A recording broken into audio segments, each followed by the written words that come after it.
Carried. Carried. Let's get it moving. We call the meeting to order of the Wright County Planning Commission for February 8th, 2024. First thing on the agenda tonight is the meeting minutes from the January 11th meeting. Has everybody been able to look through them? Is there any additions or corrections, or do I have a motion to approve? I'll make that motion. I'll second that. Motion made and seconded. Is there any discussion? If there's no discussion, all those that approve signify by saying aye. Aye. Opposed, same way. Motion carries. Number one on the agenda tonight is MBE, and all public comments in that is closed. We had findings. Has everybody been able to look at the findings and go through the findings? Do we have anything to add, Barry? No, Mr. Chairman. No, the findings have been provided, so now we just need action on them. Okay. Do I have a motion to start out accepting the findings as presented? I'll make that motion. Do I have a second? I'll second it. Motion made and seconded. Do we have any discussion? Mr. Chair, I had thoroughly read the findings and find them accurate as to the evidence that was presented over the last several months from the petitioner as well as from the property owners adjacent. Given the plan, the current plan, I find, again, the findings were accurate. What I would like to see in the outcome here, ultimately, would be a scenario where extraction of the mineral content of that area up there could be accomplished within a rather short order of time. I know through experience up here on the board that over years, gravel pits can turn into 30, 40-year gravel pits. Well, that's something that probably isn't going to work at this particular location. So I would have rather seen a plan, or perhaps I will see a plan sometime if the petitioner wishes to reapply. But to come in here with a plan that encompasses the greater portion of the area in a much shorter point of time, wherein, let's say, the miner can go in there and gravel removal accomplished in 3 to 5 years, no crushing, just removal off the site, reclamation, and no crushing operations. And coupled with that, of course, I would like to see vastly more improved highway improvements at the intersection of 113 and 25. Now, Mr. Chairman, my preference would be a roundabout, but it appears that that is off in the future for a few years yet. So, coupled with all that, if it's possible to expedite a roundabout at that intersection, I would feel a whole lot better about this.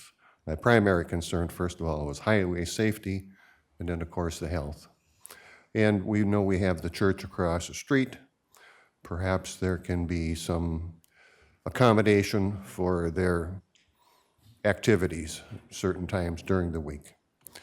Even some of the residents, Mr. Chair, had indicated in their evidence that they would like to see shortened working hours. Perhaps that may be in the picture too. But all these things I mentioned, if they were all somehow put together, there could be some accommodation between the property owners and the operator themselves. I think then it's a win-win situation for everyone. So that's all I've got to say about it. Thank you, Mr. Chair. Thank you, Ken. Is there any other discussion? Mr. Chair, Ken? I do have a few things to say. Go ahead. And first of all, I have the utmost respect for everyone on this board. I appreciate everyone up here and your decision-making processes. I have a process too. I went right to the end of Exhibit 4 for general findings. And having been on the Gravel Ordinance Committee for 15 meetings, we had the interim use permit put into this for a couple of reasons, but one of the good reasons that we can do this is that interim use permit does not follow the land. It follows the applicant. Is that correct? Mr. Chair, Member Bravender, that is correct. So with that being said, this board has the capability to set the length of that permit to 3 years, 5 years, whatever they so choose. In my mind, that gives the applicant a time to get started into what he intends to do, and also he knows if he's not a good neighbor, it most likely won't be renewed. And this is some of the process that we went through in this gravel committee. Secondly, when it comes to the whether it would be injurious to the enjoyment of other property, we go through this with every meeting almost when it comes to an interim use permit. And sometimes that has to be put to the test. If this were to be approved for, say, a 3-year term, and it was proven that it was injurious to the property and their use of their property, and we had some good facts on that, I would vote against it with that renewal of the permit. That's one of the discussions. We went through this in the committee for 15 meetings. We had 15 meetings.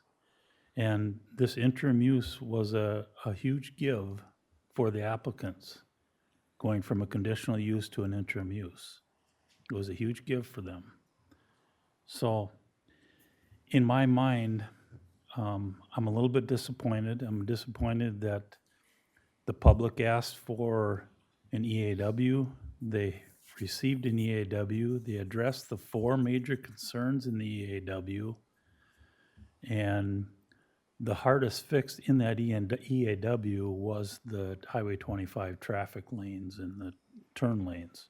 It was going to be a longer fix. The rest of them, they said, was doable. When it comes to the way we approach things as a board, I think it's important for us to look at, number one, the zoning.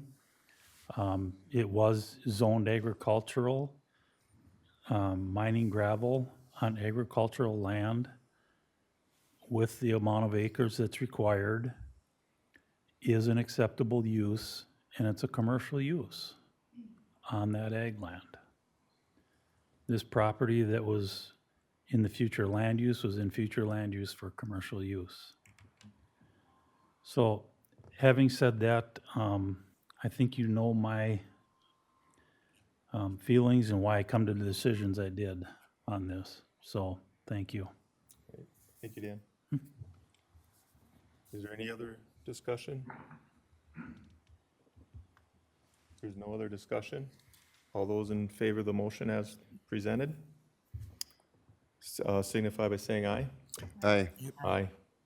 Nay, the same way. Aye. Motion passes, and let the record show that Dan Ramberter voted against. All right, thank you.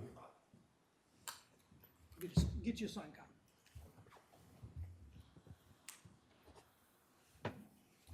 Chairman, just the chairman's signature, I'll take care of the Steph, other 2. Yep. right here. Yeah.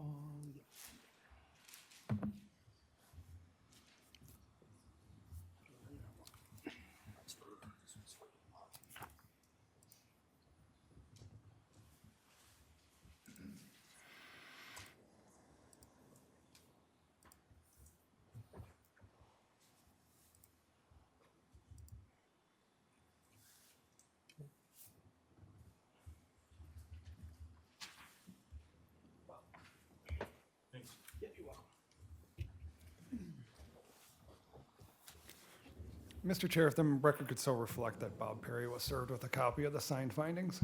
All right, thank you, Greg. Number 2 on the agenda tonight is Perry Silta. You want to come up and give your name for the record, please?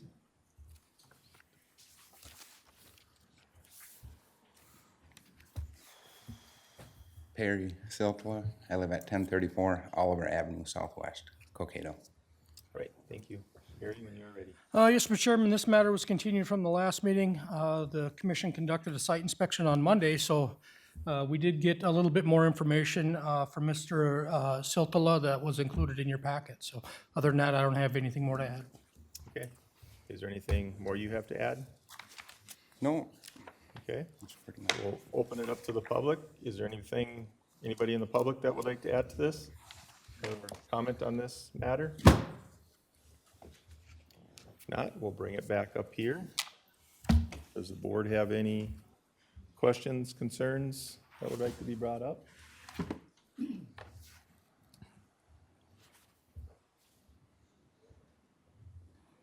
Or do we have a motion that somebody would like to present?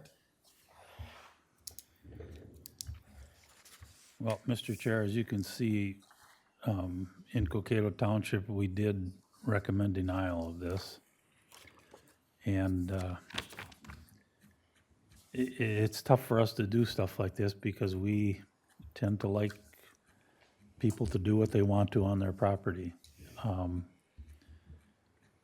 Because of the location and it being zoned ag, it was a big roadblock for us. This is one property that when we go through our land use plan, hopefully is in 2025, we'll be able to rectify that because this property is going to be recommended in our land use plan for ag residential, as well as a lot of other properties that are in the same situation. It's not good ag land. It's unfortunate that it doesn't have a building entitlement on it. But that's kind of where we stood on this one. Thank you, Dan. Mhm. Any other comments, I have a question. Janice? I understand what you're saying about the township and voting that way. Is it possible, Barry, that this gentleman be allowed to have a permit to add a structure to the land for his father's use at this time? Only through this process. Only through this process or through some type of medical hardship which limits it to a mobile home.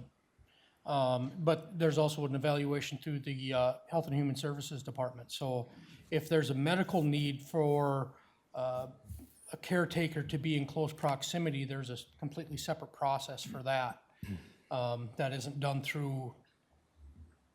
directly through our office. We provide public notice because we do it all the time, so we help out administration. But that's through administration and through the Health and Human Services Department.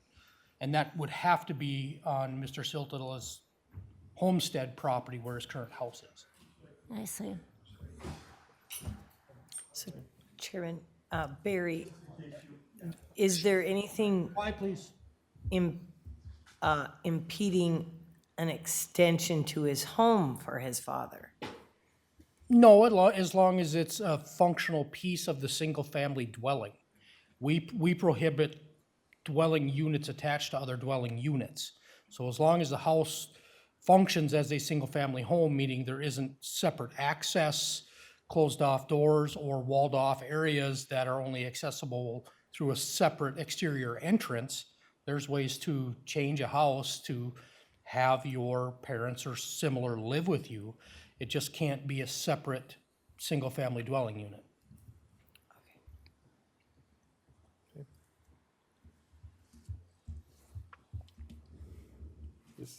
Any other comments or? Well, from where I sit, this is going to be a great spot for a house in 2 years when the township re-guides it. As it stands right now, from where I sit, it's not a rare and unique property. And from a planning perspective, we can't do this unless it's a rare and unique property, and it's not. There's lots of beautiful properties like it, like we talked about last time. Chairman, I agree. It would be opening a Pandora's box, because there's a lot of people that would like to have an entitlement to a existing property. So therefore, I agree with Commissioner Gold.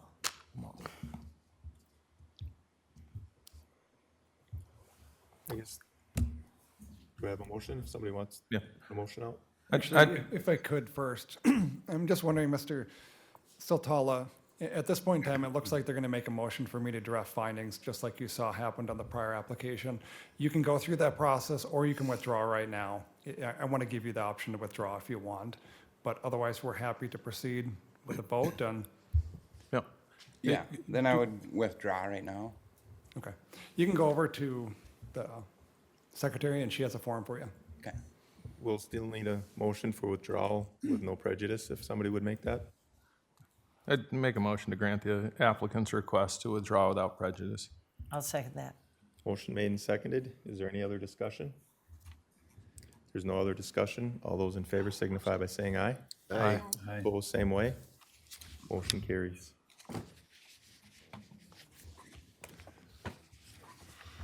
We'll let them finish up, and then we'll get on with number 3.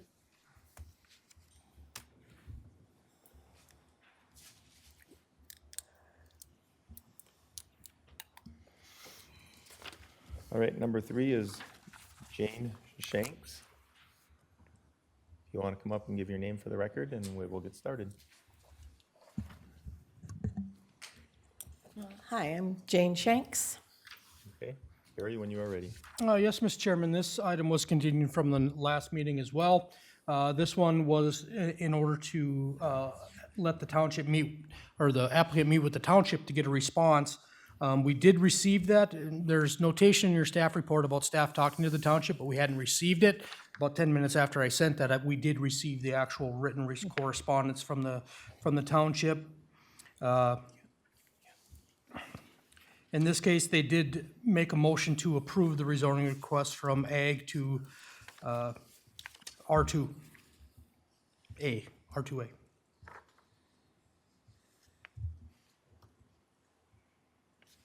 That's all I got. Anything you'd like to add to that? No. Okay, is there anyone from the public that would like to comment on this matter? Anyone from the public? If not, we'll bring it back up here. Does anybody up here want to comment or start?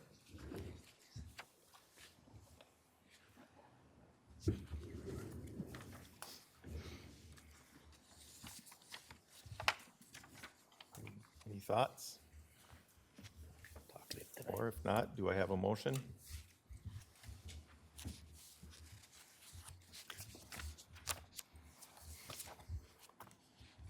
Barry, could you bring this up? What is in the land use plan? This is the current zoning, but what is in the actual land use plan? AR. Yeah, okay. Yep. Thank And there, as stated in the staff report, there is, rezoning to R2A may be appropriate in unique circumstances. So, this type of rezoning is not out of the realm of what is listed out in the land use plan. Sorry for that. I did just look now that I didn't give you guys anything here, but if the commission is looking at approval, the motion would be to recommend approval of the rezoning from AG General Agricultural and Residential Recreational Shoreland Overlay to R2A Suburban Residential and S2 Recreational Shoreland Overlay to the county board. I think I got that all.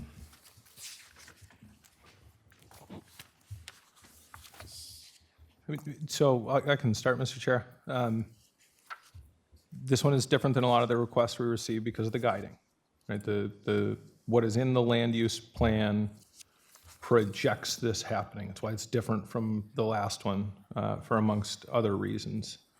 When we look at this property and the current uses and the way that the lots are divided around Eagle Lake there, I think where our standard talks about it being appropriate in unique circumstances such as infill for areas already developed in a similar manner, adjacent to developed areas with smaller lot sizes to serve as a transition, and other unique situations that do not establish R2A as a new zoning district in a previously undeveloped area.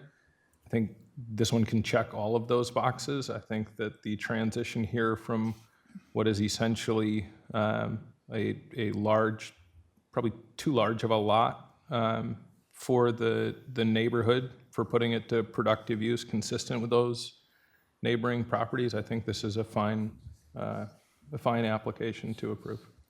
Okay, thank you. Any other comments?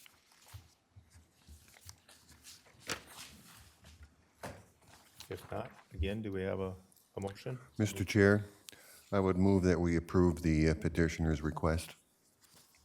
As stated as Barry's request. Correct, You want to repeat that, Barry? please. Yes, the motion would be to recommend approval to the County Board of Commissioners to rezone the property from AG agricultural and part S2 recreational shoreland overlay to R2A suburban residential and part S2 overlay because it is aligned with the goals and policies of the Northwest Quadrant Land Use Plan. Great, thank you.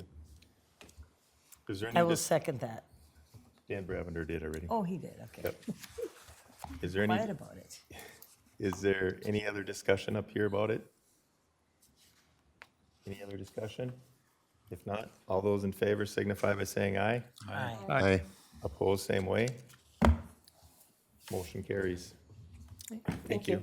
And it should, just for the applicant's knowledge, as soon as the county board, we'll try to get this onto the county board, the next available hearing we can. Once the county board approves the rezoning, if they do approve it, then you could submit for that, the subdivision portion of it, which was the concept that was laid out. Just give Josh a call and he'll run you through that. Okay, sounds good, thank you. You're welcome. Number 4 is Estate Development Corporation. Yes, Mr. Chairman, this development has went through a little bit of a transfer in applicant. The applicant as listed tonight has stepped away from the development and another developer has taken its place. We've gotten all the required documentation we need from that new applicant that's taking over. That will be reflected at the next meeting with a slight change in the nomenclature on the agenda. As part of this, they met with the township on Monday. The township is still looking through some revisions, is what it appears, in talking with the developer today. And so they have requested continuation to the March 7th meeting to get those revisions back to the township. The township's response to us earlier in the week was they reaffirmed the request to rezoning and do approve the PUD and the new road pending revisions to be looked at their next meeting. So they meet the 5th of March, 2 days before. So they've requested continuation to the 7th. All right, thank you. Being we have this open and it's on the agenda, I guess, is there anyone here that wants to speak on the matter? If not, we'll bring it up here. Do I have a motion to continue this till the March 7th meeting? I move. I'll second. Motion made and seconded to continue it to March 7th. Is there any other discussion? If there's no other discussion, all those in favor signify by saying aye. Aye. Opposed, same way. Motion carries.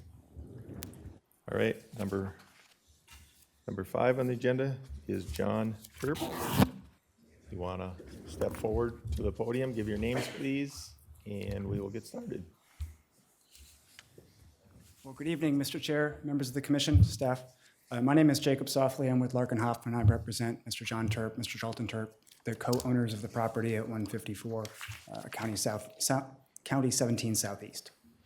We're here today to talk about grading and the conditional use permit for a substantial alteration. Yep, we'll let Barry get us started, and then we'll come to you. Sure, of course, Mr. Chair. Barry, do you want to get us going? Yes, Mr. Chairman. Jake, you can just stay up there. I'm not going to be long. The Planning Commission heard this at the last meeting, conducted a site inspection on Monday. We have received some more information, both from the property owner and the applicant, as well as another neighbor response as part of that. All that information is located within your packet. That is where I can leave off, so I'm already done. Right. You want to have the floor? Go ahead. Thank you, Mr. Chair. Thank you, Mr. Reinberger. True to form. Okay. We unfortunately submitted a few more materials today just to make sure we had a complete record, and that includes a stormwater protection plan, a SWIP, completed by our engineer. You may or may not have that. If you don't, I have copies right here. I also have some maps that just show the land use and the guidance and the comp plan, which wasn't included in the packets from the prior meeting, and so I wanted to make sure that's entered into the record. I understand you have the letter in support from the neighbor to the south, but again, I have copies of that I can distribute if you haven't received that, Mr. Chair. I'd like to see that, Of course. What are you looking for, Jan? the letter. I have it here as well. I can just pull it up if you want to see it.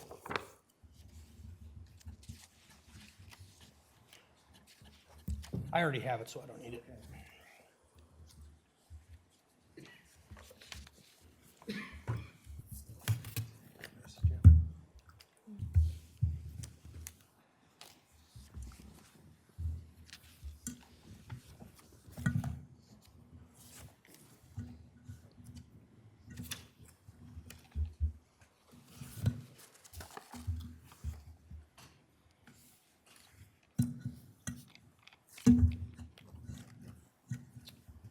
You can continue whenever. Sure, Mr. Chair.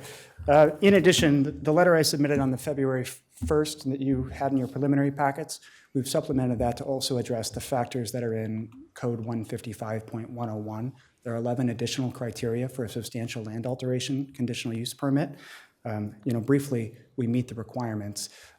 In a sense, any project is going to disturb soil, and this particular project requires an NPDES permit through the MPCA, and as part of that is a SWIP. And the SWIP includes what we call BMPs. BMPs are best management practices. Our construction and excavation team, John and Christine Hallett, are behind me. They can speak more to the technical aspects of what has gone on the property and how the dirt has been moved. But essentially what the BMPs are supposed to do is minimize any erosion and sediment migration on the property and to disrupt as little as possible any of the activities and how that affects the watershed that's present throughout Minnesota and Wright County. If you'd like me to walk through these, I certainly can. The project areas you can see is the farm fields on the north side of the driveway, and then the building shed exists just south of the driveway, north of the neighbor's shed. The land has been graded to be flat, and then I'd say declining to the east on the south end of the driveway to accommodate a infiltration pond, or a filtration pond for irrigation. On the north side, it's been graded to construct the dirt track for the dirt bikes. As you can see, prior to the project, the existing buffer strip between the neighboring property is very thin. This project increases the distance to about 30 feet of vegetation that'll naturally occur at all times between the track and the neighboring properties. The natural course of drainage in this property, if you look at the farm field again north of the driveway, is to the northeast. That's the upper right-hand corner. Just seeing if I got topography here, Jake, just give me. Sure. And my understanding is that drainage somewhere around the tree line enters into the watershed, generally speaking, imprecisely speaking, and travels into the north, where it meanders through the property to the north, eventually running into another wetland complex approximately 1,000 feet away from this property and eventually into the South Fork of the Crow. Mr. Chair, just a question. Do we have any after or as built on the drainage? So I think the way that you're describing it is all generally correct, but I am curious with the relative mountains that have been constructed, if it changes it. I don't have any as-built as far as the change, but the SWIP makes clear that there's no change to the general draining pattern that exists on the property. And I guess that's the short way to say what I'm trying to wind up to, is that this project does not result in any change in the direction of drainage on the property. It enhances and increases the amount of natural vegetation that buffers between the property and the watershed. And as it won't be farmland, it won't be tilled 6 months out of the year.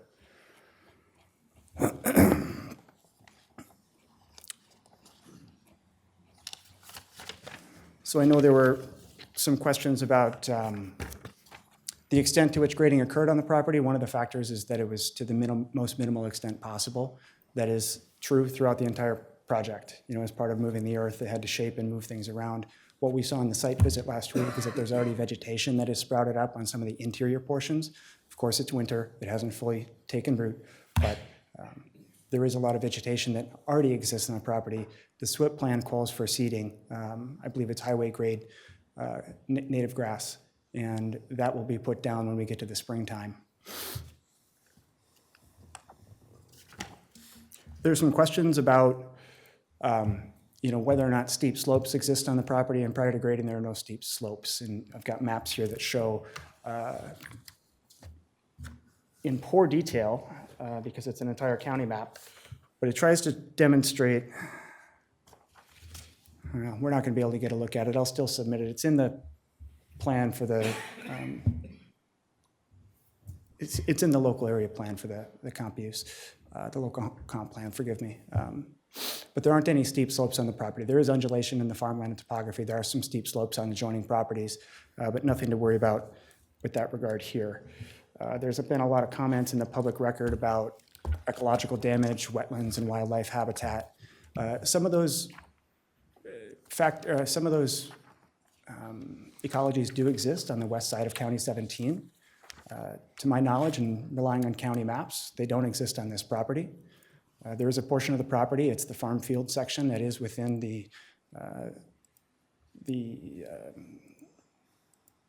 forgive me for drawing a blank, it's within the corridor of protected land that generally exists as a bubble around the Crow River. But the historical use as a farmland certainly doesn't present any features that are consistent with the overall intent of that zone.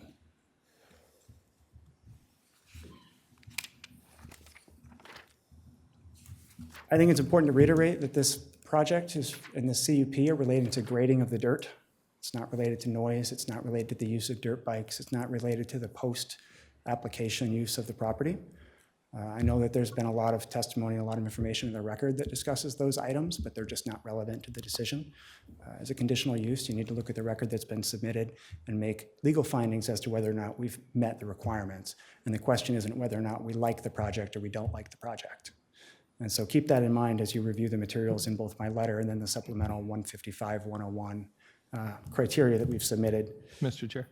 Yes. I have a question, a direct follow-up question on that. Is it your position that this commission may not look at the post-alteration use of the land when considering this application? We must entirely disregard it.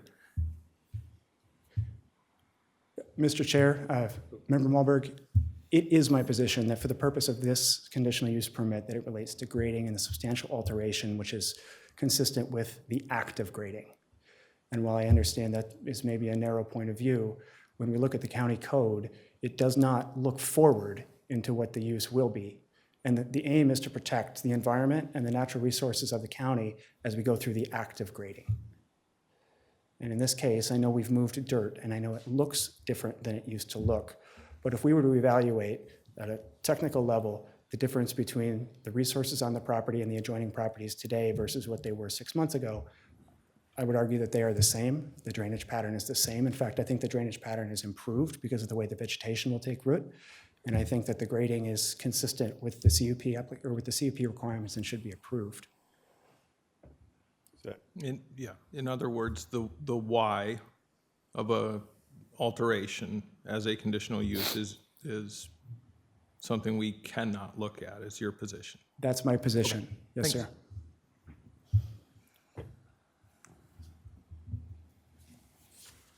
You got any more? Well, I mean, I could go all day, but I want to make sure that you have any, chance to ask me any questions that you might have. We also have, John and Christine here that can speak to the work they've done, and we've got Dalton is here to speak. Dalton lives on the property. Mr. Chair, I do have a follow-up off of Member Malberg's question here. Mr. Softly, when you look at the conditional use permit statute that applies here, 394.301, subdivision 2, it has a clause in there that says, in connection with ordering, excuse me, the issuance of a conditional use permit, the designated approval authority may impose such additional restrictions or conditions as it deems necessary to protect the public interest, including but not limited to matters related to appearance, lighting, hours of operation, and performance characteristics. It seems to me that that statute is fairly broadly written, that we can look beyond just the grading of the dirt in this instance. And I think it kind of gets more to Mr. Malberg's point that he was bringing up here, that can't we look beyond the dirt? It seems that this statute does, and I want to hear what your position is on that. Sure, thank you, Mr. Chair, Attorney Kreiser. This is a fine point, but once we enter a substantial alteration evaluation under the county code, the conditional use is the grading and the moving of the dirt. And so those factors that relate to light, noise, disruption, subjacent erosion, things like that, relate to the grading. But for the grading, we would not have the permit request and the requirement. And so that's why my position is that the decision-making and any conditions that apply to the decision-making are limited to moving dirt. So if you have hours of operation requirements that might ordinarily allow us to move till 6, but for some reason you find a way to say you need to move at 3, then we terminate at 3. Or if you have light pollution concerns that maybe we want to grade at night for some reason, but you can enact a condition that would prohibit us from grading at night because the spillover from big machinery might be too excessive. But I don't believe that this question and the county ordinance with regard to substantial alteration allows for conditions to extend to post-grading use. And I also, to maybe button it up, I believe that the conditional use permit essentially expires on itself once the grading is complete. I mean, by its terms, I believe it requires grading to be completed within 6 months of issuance. And so in that sense, that CUP really functions more like an IUP. Mr. Chair, and Mr. Softly, maybe this is just an area where we're just going to philosophically disagree on the law and the interpretation therein. But it seems to me that but for your client's proposed use here, there wouldn't be a land alteration. I mean, your client wants to build an ATV track. Putting a condition on an ATV track as far as hours or even us stating that it can only be friends and restating what our ordinance states, it seems like that would be reasonably connected to this use and would fall underneath the provision stated in 301. I mean, I think there are some conditions that can come with this, and they're going to survive over time. I don't think it, as soon as turf is established, we're done talking about it and looking at it. I think there's more to it than that. I mean, we can't go to the back of the lot and dictate how he maybe grades and what he has to do on his back trees, but a use, I think, directly related to this, I think falls within this provision and would be reasonable. Well, I think you are right. I think we will disagree. If you'll indulge me, Mr. Chair, I'll just rebut. I again come back and say the county is regulating the moving of dirt. The fundamental regulation is movement of dirt, and that's what triggers the CUP. There's no regulation that prohibits my client from running dirt bikes or ATVs or horses or cross-country skis or whichever other medium he wants to use as a recreational accessory to what is otherwise a permitted use as a single-family property within the AG zone. The long-term guidance for the property is for ag residential.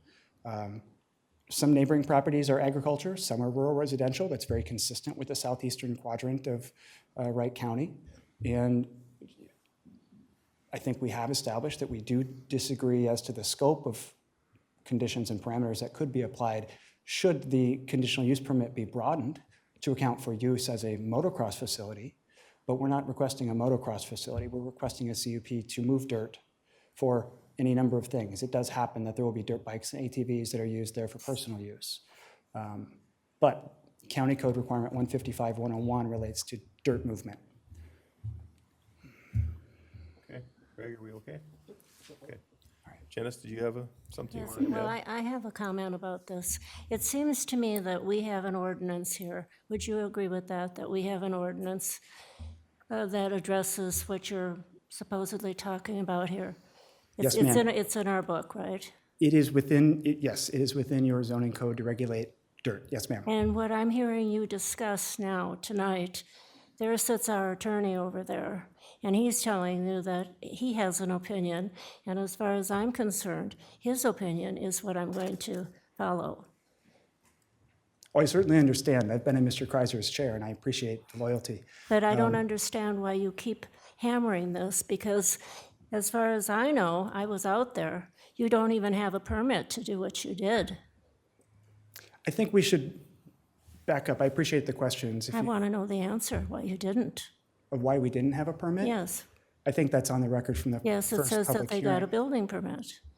No, the building inspector doesn't enforce the zoning ordinance. He inspects and enforces the building codes. Why didn't you go and get a permit from Barry's office? I think it's been explained in the record that it was a mistake. I've read the record, and I don't see a clear explanation on your part. You are arguing a different point than what our attorney is saying. Ma'am, to address your point about the permit here for the conditional use, it wasn't obtained because it wasn't known to be obtained. Well, that's no excuse. You I should, under- you're a lawyer, you should know better. Well, that's why I'm here right now. Well, I think the record is very clear. When you listen to the meeting from the prior public hearing, I that read the all the contractor is minutes, very I apologetic. know what happened there, I know what happened there. And it seems to me that when you're standing here tonight telling us what we can or cannot look at, that's up to our zoning ordinance and how we interpreted it. The county does have discretion to interpret its own ordinances as long That's as it's, right. as long as it's consistent with its practices and not arbitrary in its decision-making. Yes, This is and what Mr. Kaiser says is what I'm going to go by. Well, that's perfectly fine, ma'am. Thank you, you may sit down now. Well, Mr. Chair? may or may not be finished yet with them.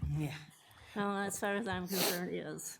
Do you have anything else you want to add, or otherwise we can open it up to the public? And then you can come back for any rebuttals at the end. Sure, thank you, Mr. Chair. I think our project team would like to discuss some of the, Mr. Chair, just one quick thing. So it was brought up, Mr. Softly, about the steep slopes, and I do completely agree that the map that's in the land use plan doesn't necessarily depict out steep slopes in this area. However, knowing that's a, 25,000-foot view, based on our information, although not very prevalent, there are a couple of areas of steep slope. Steep slope by ordinance is defined as anything over 12%. So as shown here in the two cross-section marks on the beacon map, the area to the west there where it says 72.57, that's 13%-ish. And the one where it's 83.26, that's in the just above 12% range. So although not prevalent, I mean, these are definitely pieces in place, small strips. There are technically, by definition, steep slopes in the area. Not much, but it is there, so that's just a clarification. sure. Thank you, Mr. Redenberger. I'm looking at this map. I knew the one you were It's a looking very, at. it's a very small piece of It's a very much a top-end view. I mean, those maps are using extrapolations that far exceed what you can get when you start measuring topographies on a survey or that more property level information. We can get much more accurate. Yes, that map there definitely shows that there is none there. We know just from our experience to, look at that closer in view. And again, it's not a lot of it, but there is some there. So it's, for that purpose, I just wanted to make sure the planning commission was aware that there isn't an absence of steep slope. There just isn't much for steep slope on this property. Okay, sure. Thank you very much. Mr. Chair, before we switch out, if you would, maybe it's after we hear from more lawyers. There are lawyers all over the place on this one. I will be curious to hear what conditions related to the use of the property after it's been altered you think we could impose, or Mr. Terp would accept, or Mr.'s Terp would accept, despite the legal difference that you and Mr. Kreiser may have, that would address the general health, safety, and welfare of the neighboring properties? Sure, I will think on that and have an answer for you. I have an answer for you right now. if you'd like it, but You I'll know, wait, I'll let people get, speak. get the benefit of hearing what the public has to say too. Thank you, Mr. Mulberg. And I'll also point out, I mean, steep slopes are not dispositive, but also the SWIP is meant to address steep slopes, other changes to the topography and development activities on the property. So, all right, thank you. Thank you. Hi, I'm Christine Hallett. I'm part owner of J.C. Hallett Construction. We've been doing the work on the property. I know, Ms. Thompson, you weren't here last time, but I did speak last time, and I want to talk a little bit about our lack of applying for this permit. We have done work in multiple counties. This is our first project in Wright County. We did not apply for the CUP. We did not know we have to. I realize that's not an excuse, and it is our job to know. But we didn't. We've never had this come up in any of the counties or any of the projects we've worked on. It just hasn't been asked. Again, that's on us. As soon as we became aware, which was after the initial approval of both the septic and the shed building permit, as soon as we became aware, within days, we submitted the appropriate paperwork. We worked on a plan with some people at the county zoning desk. They suggested we come up with this map and show where we're moving the dirt that we're moving and why we're moving it. The MPCA came out, took a look at it. We immediately applied all of the fixes they wanted, which were very minor, even according to them. We got the SWIP done. We filed all of that yesterday with the MPCA as well as the NPDES application. So since finding out that we missed this, we have done everything we can and as quickly as we can to rectify it. So I did acknowledge last time as well that, you know, it's on us. At the Franklin Township meeting, Mr. Terp made it very clear that his intentions for this property are simply for his family to use multiple times a year. He said 15 days or something is what he quoted in saying. He can't be here. He's got some health conditions that he's isolated right now. And he wanted you to know that because he doesn't want you to think that this isn't important to him and that he's just sending his people. He can't be here. His son is here tonight, but he has reiterated over and over at that meeting and since, this is for his family. It is not for the public. He's not in any clubs. And frankly, if he were in clubs, they'd probably all be here. You'd have motocross riders from everywhere, or ATV riders or whatever, because you have a lot of people who do these activities in this county who'd be really upset to find out this is happening and that their rights may possibly be impeded upon. But we, in the interest of your time and taxpayer dollars, we're not going to waste your time with that. We are just going to assure you that that is not Mr. Terp's intention for the use of this property. It truly is for his family, and as Mr. Terp stated at the Franklin Township meeting, we're gonna find out a year from now that this was a mountain out of a molehill. He's being sort of portrayed as this evil person who's coming in to ruin everybody's lives. And you know, I live on farmland too, and I have motocross going up or ATVs going up and down my property, and I smell my neighbor's pigs, and I get dust on my house from crops. I mean, living in the country is a lot of things. There's a lot of people with a lot of different ideas about how they want to use their land. And I don't think Mr. Terp's use of this land is abnormal or injurious to anyone else. I don't think this is fair. And here I am, just a contractor, but I'm fighting because I see this as unjust and unfair. And unless these same stipulations are going to be put upon every motocross track in this county, I don't know how you can do this to him. And I did speak with a man by the name of Kyle Ashwell that you all know very well on the county, and nobody minded that he had a motocross track until he decided to make it a commercial venture. Then people minded. We're not even asking for that. We're not asking for that. We're asking for one man to be able to use motocross or ATVs or whatever on his property a few times a year, and he's a respectful man. He's not going to abuse his neighbors with this. So, and Dalton, did you want to? Dalton's his son. He lives there. And I just think you could maybe reiterate your intent for the use of the property. Yeah, so the property and the track that we have would be just for family. bonding and getting together. We're not trying to rile anybody up or cause any harm or any disturbances. It's something for a few times a year we get together, hang out as a family, and ride some UTVs around. So Can I ask you to give your name for the record, please? Dalton Turk. Okay, thank you. Chair, Just, can I have a question? Oh, I have a question for Ms. Shallot. Ms. Hallett, yes? Ms. Hallett, sorry. No problem. When you were made aware that you needed a land alteration permit, were you in the middle of constructing this, all done constructing it? It would be, the initial permit was approved October 3rd, and it would have been maybe the end of the month that we applied to revise it. So it would have been probably end of November that we were notified. So was it done?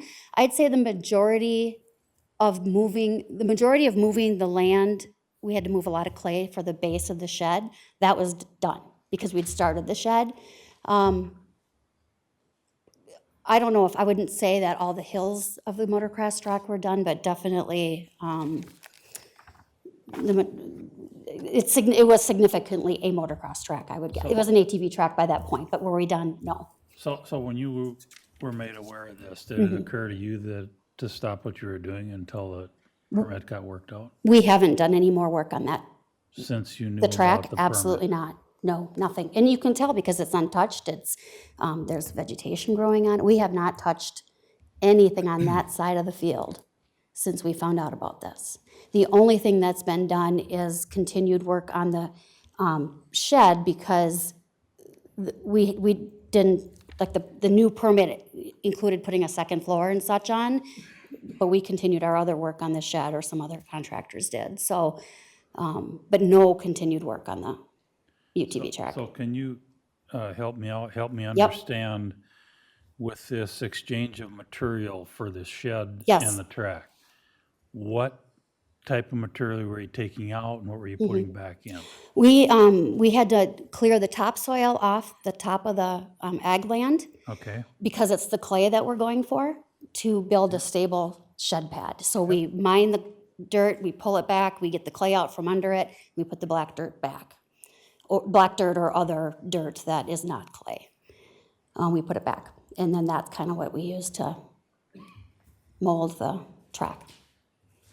okay, I'm referring to the shed though. Yeah, the shed, so this the clay that we took. You needed the out black from- dirt out of there. You need to move the black dirt because that isn't compactable. That's So- what I was going for. Oh, I'm sorry. Yeah, we moved that out of the way to take the clay over to the shed pad. Okay, thank you. Yes. I'm happy to answer any more questions. I have a question for Dalton. Sure.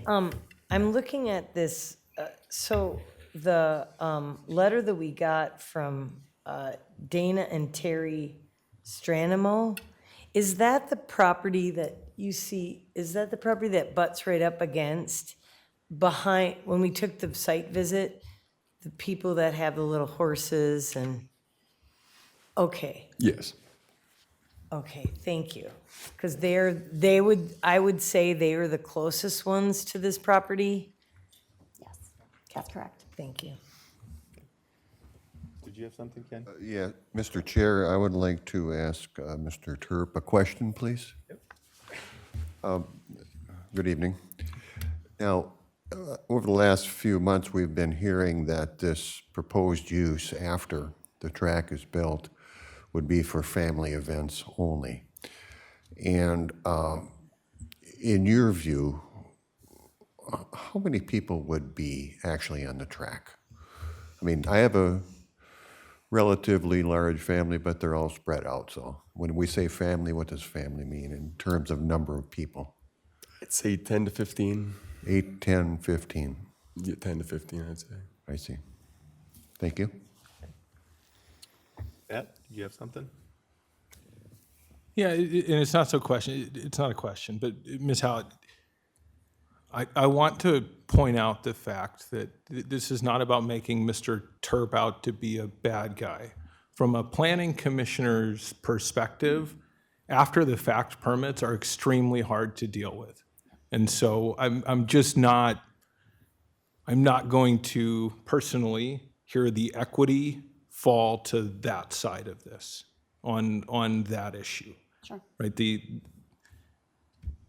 We struggle all the time on these with making corrective actions. Whether this is the one that actually gets a corrective action required or not, I don't know. We'll decide that. But it's very frustrating from a planning commissioner perspective to have to deal with this after it's done. It's not fair to us. I agree. It's in violation of the ordinances. It is not fair to the neighbors. And I do understand that, and I don't for a second think anybody here is portraying us or anyone else as the bad guy. And I understand this is a very difficult position for you, and you have to, do right by your constituents. I get that. It's the emails that have flown throughout the community about Mr. Terp, I guess, that I'm referring to, that have been really insulting. And that's not you, but there's people here listening, and That's not your audience, right? Your audience are commissioners who have to True. apply the standards that we have. True. And in that balance, true, but they are your going to be actions speaking tip the tonight. scales against us. Yes, I know. And that's why we're here trying to write that. Do we have any other comments or questions? I think I'll open it up to the public. Okey doke. Okay? Yep. Want to sit down, take notes, whatever? Is there anyone from the public that would like to comment on this matter? And if you do, I would like you to keep it between 3 and 4 minutes.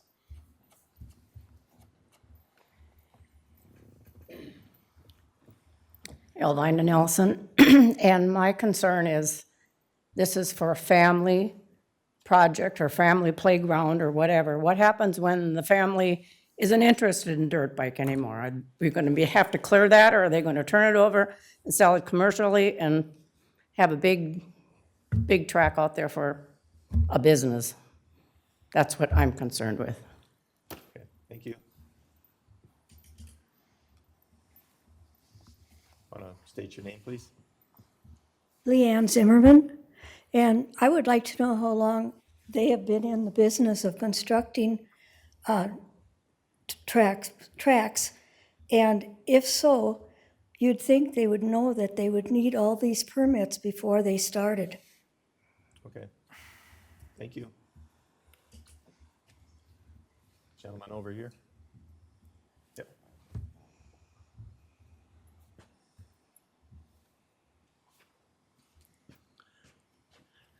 I'm Roger Nelson. I'm really confused of having that big of a shed put up out there for a family thing only. 3 big overhead doors and all that stuff.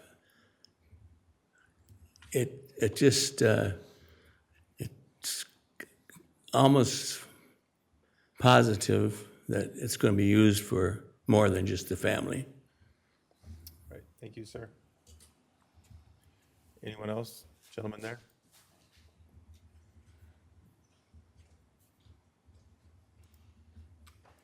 Good evening, Rich Ostland. I spoke with you last time. I think I'm probably the 3rd closest, maybe 4th closest neighboring property owner down the way.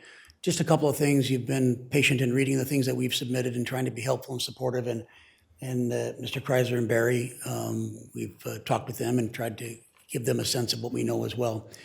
So I'm not going to repeat the things I've said before, but just in reaction to what I've heard tonight and pointing out a couple of things. This idea that it's for family use and so forth, and of course, that's an engrafting that's been put on the statute of the ordinance, but it's not right in the ordinance itself. But more to the point, as Commissioner Malberg said,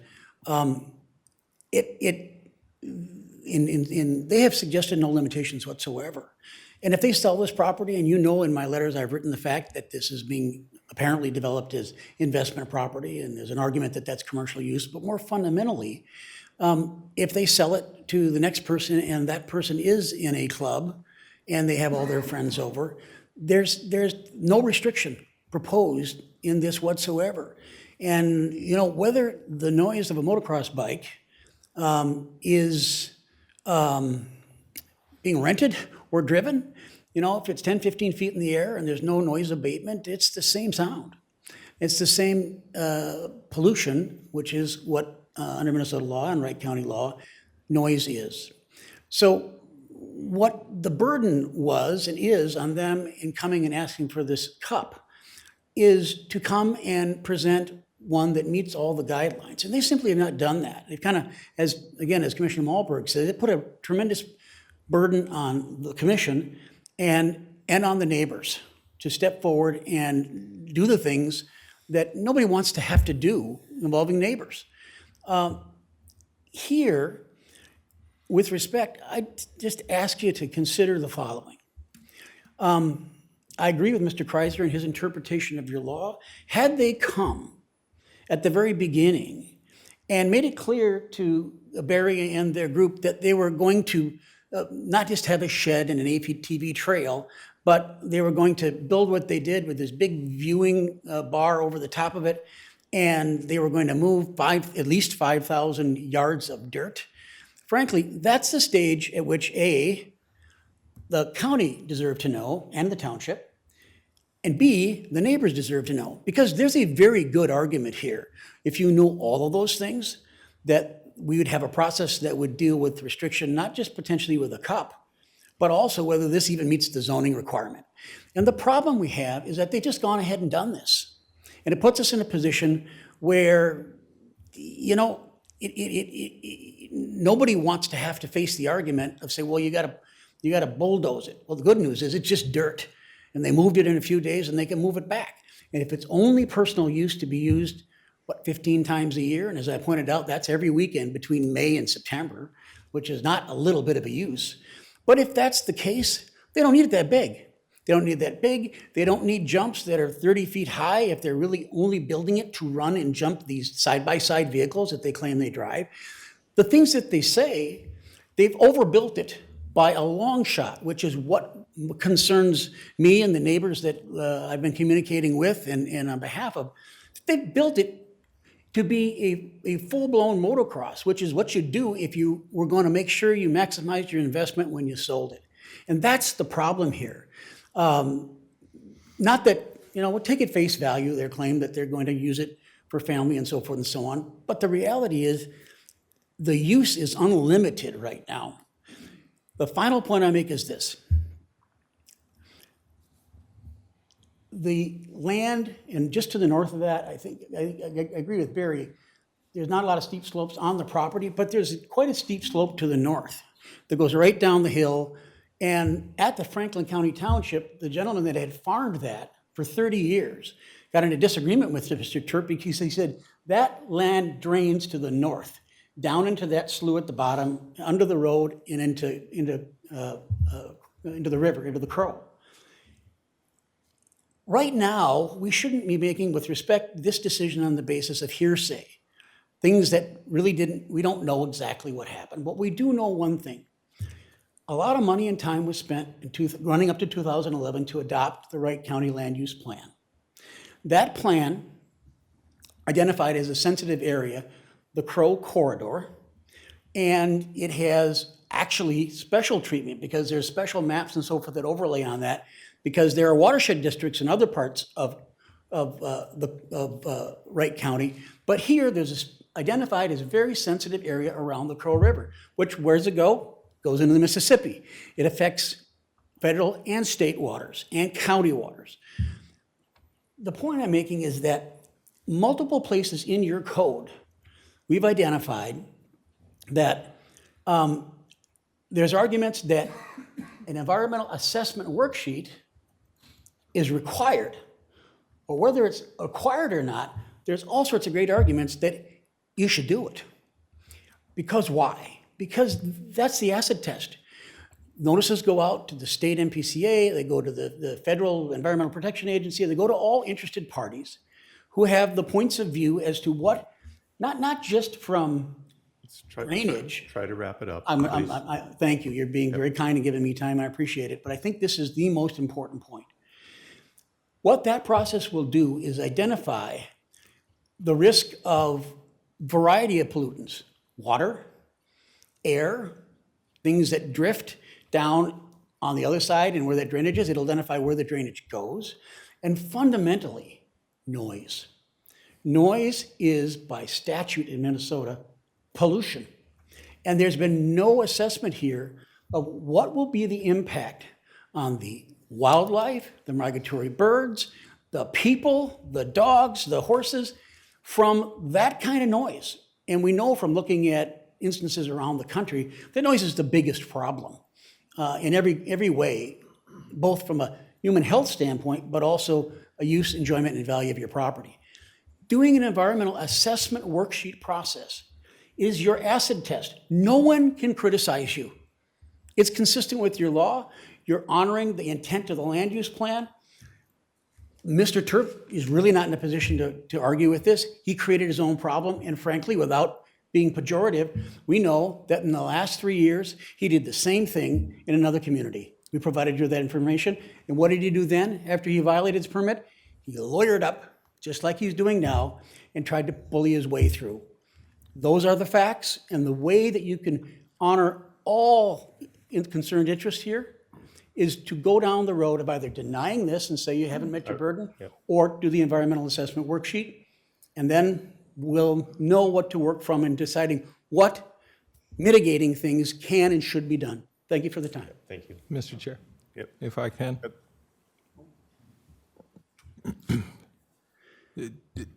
I got a few things I want to touch on. One was a comment. You said the use is unlimited, and I don't think that that's right. Right? The use is not unlimited. If this were to be put to commercial outdoor recreational use, it's a different permit. So that's not exactly correct. Now, on the other hand, the use for private recreational purposes, unlimited. Yeah. But in that regard, we don't often put limits on rural, residential, recreational use in Wright County. We don't, it's not something that we do lightly to say, you can't do this with your own property. And that's something I think that we all have to think hard about here. Assuming that it's 10 to 15 times a year, are we prepared to say that an EAW ought to be done here based on that? Because to me, that's a precedent that I don't know what the end to it is. And I'm talking more than asking you anything. That's okay. You had a point in, I think it was in your first letter, that said this use is not permitted because it's not listed. Mm-hmm. And I wanted to explore that just a little bit. Your letter obviously focuses on it being a motocross park, the fear being, I think it's going to be a bigger use than they've said it is. Do you think that the use of it in the manner that they are proposing, not the land alteration, the actual driving around the track, that is not a use that is allowable in the general agricultural district? No, because, and I'm going to answer both your questions. No, because what's built, it is built as a 20-plus acre, I don't know how big it would be if you have this party pool that they're talking about on that video building, but it's built as a motocross facility with the jumps that are consistent with that, and of course the video that was on that you've seen shows it that way. And I'm not up here as an attorney. I happen to be one. I don't play one on TV. I happen to be one, but I happen to be the neighboring landowner. And so to look at this myself and for my neighbors, I have looked at this and I have had experience in the area. And so when you look at that act, there's nothing that, when you look at each one of those categories, there's nothing that fits here. So then, with respect, sorry, I do mean I'm going to try to answer both your questions. I know, but I do mean to interrupt. When you say there's nothing that fits here, is not an individual's use of their property, even in ways that don't make sense to us. I'm sure that you have had clients with the means to do things that don't make sense to you. I've experienced that. We can see other examples of that throughout Wright County, where you drive by and you go, I don't know that I would have those same sensibilities, but good for him or her. They overbuilt something to that degree.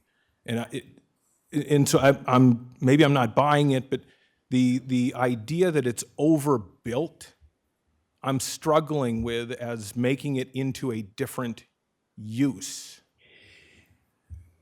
Let me see if I can do a better job of answering your question. And I will begin then by answering the first part of your last one. Because when you said it was unlimited, when I said unlimited, what I meant is that there are no limitations on the use of this motocross facility as proposed on Mr. Terp, other than it's for quote-unquote personal use, which is not defined in the statute and not defined in that CUP application. So if you don't act now, forever going forward, whoever owns that property will have the same ability. So if the next person is a part of a club or has lots of friends and they're not driving side-by-sides, they're driving, the classic motocross bike that everybody is darn glad if they don't live anywhere close to it. There's a lot of not a NIMBY when it comes to this, not in my backyard, right? What I meant is unlimited. Forever, whoever buys that property will be able to do that. And this is to my point, and I'm not trying to push a rope here. I don't want to make bad arguments because I think they're cumulative. I think it's cumulative and you add it all up and you weave it together and you flip it over and you say, it says common sense, okay? Yes, are you entitled to look at what they've done? Mr. Terp was at the Franklin County Board meeting. He got into disagreement with the gentleman that farmed the land, who also was expressing concern because he lives not far by and said it's reduced the value of it. Mr. Terp says, I've already been advised that the value of my land, and my memory of it is $1 million higher. Do you think it's worth $1 million more because it's agricultural? As far as we know, he hasn't touched the house. How do you increase the value of that property so much in just a matter of months? You completely change the character of the use. He has transformed it into something that has tremendous value to the 3 million people that live a half hour from here. That's my answer to you. I think, frankly, by not complying with the timing and the correct process of coming and disclosing what he was really going to do here, he deprived staff and the neighbors of an opportunity to come before you and talk through not just what environmental things and so forth, but what should go there. Okay, there are other motocross facilities, I'm told, in Wright County. There isn't anything like this that I've been told. There's nobody that's come in and transformed 40 acres essentially into this. I don't, whatever this is, I've described it as a variety of things. But, I think it's a compelling argument. If you've held it for investment property, you're deducting it, as his builders have said it was, and we heard testimony on that, which I have a transcript of, and the value goes up that much. In what world does that happen? It's when you've changed the character of what it is.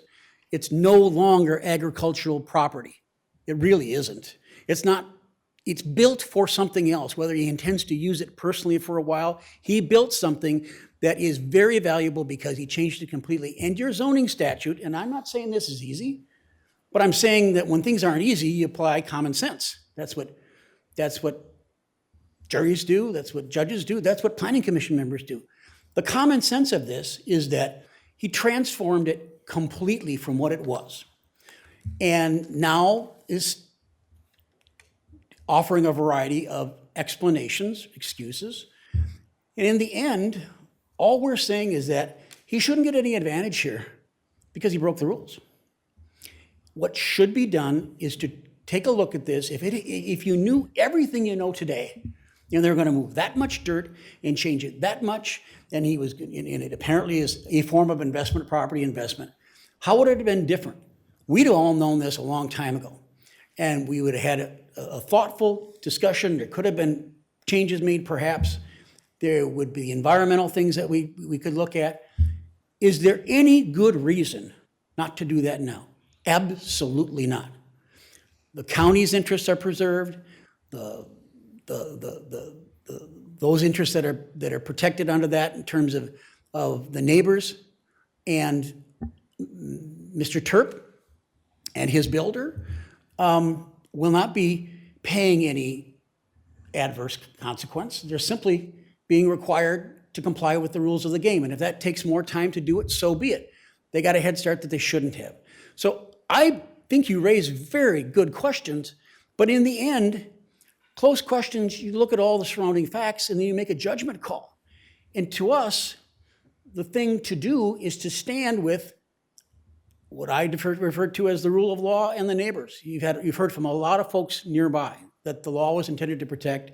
It's intended to protect the overall interest of the county. And here you have one person who's not living there, who broke the rules and did the same thing about 3 years ago. And when they say, you know, he thinks of his neighbors and so forth, you've seen the letter of his next door neighbor from what went on when he violated the code over on Lake Minnetonka. She seems to have a quite different view and had a very detailed, compelling letter that's attached in the record. I tried to answer your question. I'm not sure I've done a good job. No, you did fine. On the EAW front, I just want to make sure if I'm understanding your position correctly or not. You're not saying that an EAW is mandatory. This isn't one of our mandatory categories under 4410, right? Correct. Well, yes. I'm not saying that. I am saying that if you look at this, because there's a couple of ways to slice it, right? I think if it's a 40-acre development, it's automatically required. That's one of the legal elements to touch it. And the question becomes, if the entire 40-acre is a commercial development and there's another phase, I mean, I think there's a good argument, which I shared with Greg, that you could make a very good argument that the EAW is required. The other thing is, in your statute, with respect to those environmentally sensitive areas and what you're supposed to do in considering a CUP, it says that the commission shall consider the environmental consequences. Well, we've identified that there are it's a sensitive area, and nobody in this room right here has got the ability to determine right now on this record what the totality of those are and what the remediation efforts and what sound barriers and so forth could deal with the noise. So I think your statute in two places, in two ways, does make it mandatory, but it's permissive. And so I don't think you need to go there. I think. Hold on. You're saying that, I mean, obviously it's mandatory that we consider environmental impacts when we have an ordinance that says, hey, consider the environmental impacts. That's a vastly different thing than a mandatory EAW. There's one way for a mandatory, and that has to do with the 40-acre development. How many, and sorry. It's a 40-acre parcel. Right, it's a 40-acre parcel. The development, the alteration, the shed takes up more than half of it. More than half of it. What's the argument that it's a 40-acre thing? Because I think at the end, if I go to where I'm going to be at the end of this, I think this is like most things, it'd be a discretionary decision if we wanted to go that route. But I would appreciate understanding why you have a 40-acre development in mind. You know, I don't want to make an argument and waste your time. I respectfully submit that when you look at the character of what he did to the property, he has changed the character of a 40-acre parcel. His builder has announced in this YouTube video that there's a phase 2 where they're going to put this big party pond in. With respect, I can see statutory construction, or whether it's mandatory or discretionary, to say it's an investment property. He's changing the character of a 40-acre parcel. He's not subdividing it. I don't think there's a court that would question you if you did it mandatorily or discretionarily. That's my answer. And that's totally fine. And part of what we decide, as you well know, is not let's insulate ourselves from a court deciding we did something wrong. We run that risk when we make discretionary decisions. What we do need to do is consider the environmental effects. I have heard you fair enough now that the EAW is discretionary. It's a decision that the county would have to make to go after one. And that's probably enough for me on that discussion. The last one is, assume with me that the CUP were granted. What conditions do you think should be imposed to mitigate the effects of it? And don't impose the potentially artificial, only look at the land alteration itself. Yeah. So I submitted a letter on Sunday that Barry passed on to you, and the very last part of that goes through that. I'd commend you back to that. I would summarize it by saying, and this is what we've said, and now I'm answering your last point because I thought of a better answer than the one I gave you before, or at least in addition to it, and that is this. The statute says you shall consider environmental consequences, okay? You have now heard in a variety of ways the potential range of environmental, at least air, noise, water, particulates, dust. When the obligation says you shall consider it, and you know it's an environmentally sensitive area with respect, I'd say is, do you believe you have everything you need to know to make a decision on that? If the answer is no, okay, the way you do that under your code is you do an EAW. So there are circumstances, I think, where the record might be different, where you would have all the environmental studies and tests, or they would have maybe brought that with them. And I mean, it's conceivable, quite frankly, that you wouldn't have to do an EAW, but in those instances where environmental assessment is necessary and you don't otherwise have the data, with respect, I think that's how the system works. You're allowed to trigger that process, and I would recommend you do there. Obviously, it's our position that you do. Your last question again. Yeah, I can go back to the letter on the Oh, yeah, conditions. I'm sorry, I lost my track. So long as it's comprehensive, I will take your commendation and go back. I'll do it really quickly. Yeah. What it says is this, and it specifically makes your point. Right now, you and we are in a tough position to suggest all the mitigation because we don't know all the environmental impacts, especially noise. It could be noise testing. You could figure that all out. And frankly, I think you should figure out what all the noise consequences are here before deciding, for example, the height of berms, the kind of fencing, what they can really run on it, the hours of operation, the number of vehicles out there. I mean, there's a list of things that I put in the letter that says all of those are really derivative of getting your arms around what the environmental impact is, specifically including noise. The final thing is this. Under your code, they weren't supposed to move more than 500 yards, right, square yards, without a permit. Well, they moved at least 5,000. I'm not sure how you monitor that, but they admit to about 5,000. If it's really just personal use and it's that number of days, I mean, one of the things that you could do is say, make it smaller. Make it smaller, put it back in a different portion of it, berm it higher, sound barriers. If that's all they're really doing is a few times a year for a handful of family members, you don't need a 30-acre park. So there's a variety of things you could do consistent with the environmental assessment to try to mitigate this, both in terms of the direct impacts on neighbors and in terms of, enforcement and, stewarding what you define as the intent of your planning and zoning laws. Thank you. Thanks. Okay, thank you.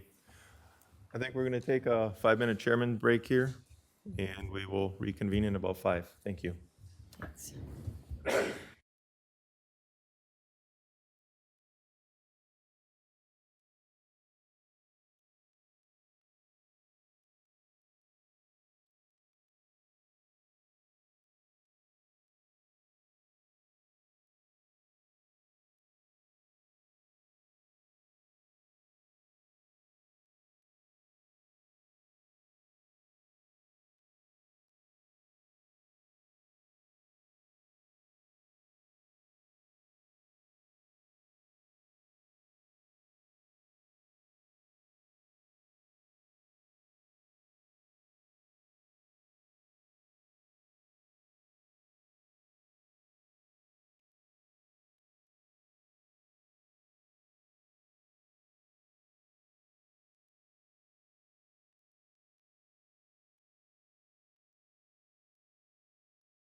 All right, we'll call the meeting back to order.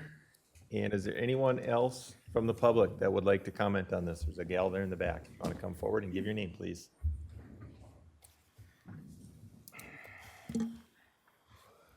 Hi, I'm Jody Guckenberg, and I live, you can actually see my house in the bottom left corner of that. We're right up to the road, and I just really hope that you do consider the impact on the neighbors, both, to the environment. We're very concerned about the dust, the noise when we sit out on our deck. There's no way we won't hear it, see the dust. We see the hills. When we sit on our deck right now, it's not blocked from our view at all, so I just wanted to say, please consider that. Okay, thank you. There. Hello, my name is Amy Schmidt. I actually live next to Gutenberg's on the other, I guess on the south side. And so, I'm all for, we moved to the country, we have an ATV and everything. However, the purpose of moving to the country also was to move for, I guess not having close neighbors, having a little bit more quieter life. And just the extent to what we see does not describe that type of environment. Again, I know someone commented on the shed. We have a very large shed. We have a living quarters, in our shed. We have, we have friends and things over, but the extent of that shed and the number of garage doors and things does not look like that it would be something that would be used for family. And again, I'm all for having fun and having ATVs and things, but just the appearance of what it is does not portray what's been stated. Secondly, I think, just as Rich has mentioned, a couple others, I'm concerned about the noise.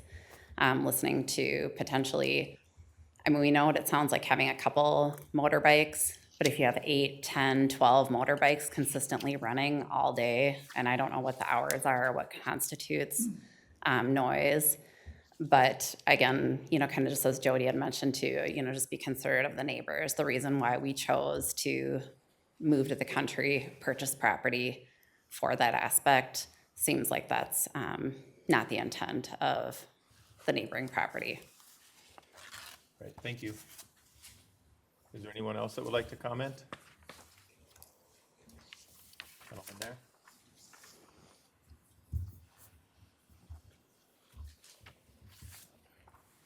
I'm Gene Zimmerman.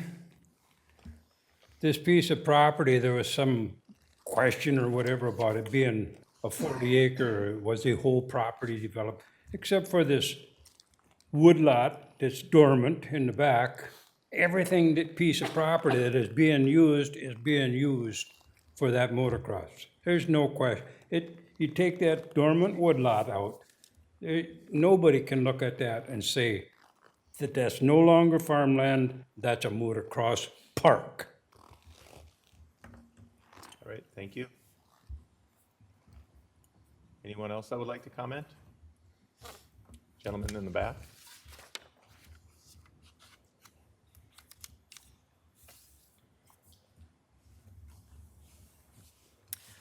Hi, Stephen Klingelholtz. Just a few comments. One, these builders aren't amateurs. They have several excavators, dump trucks, professional stuff.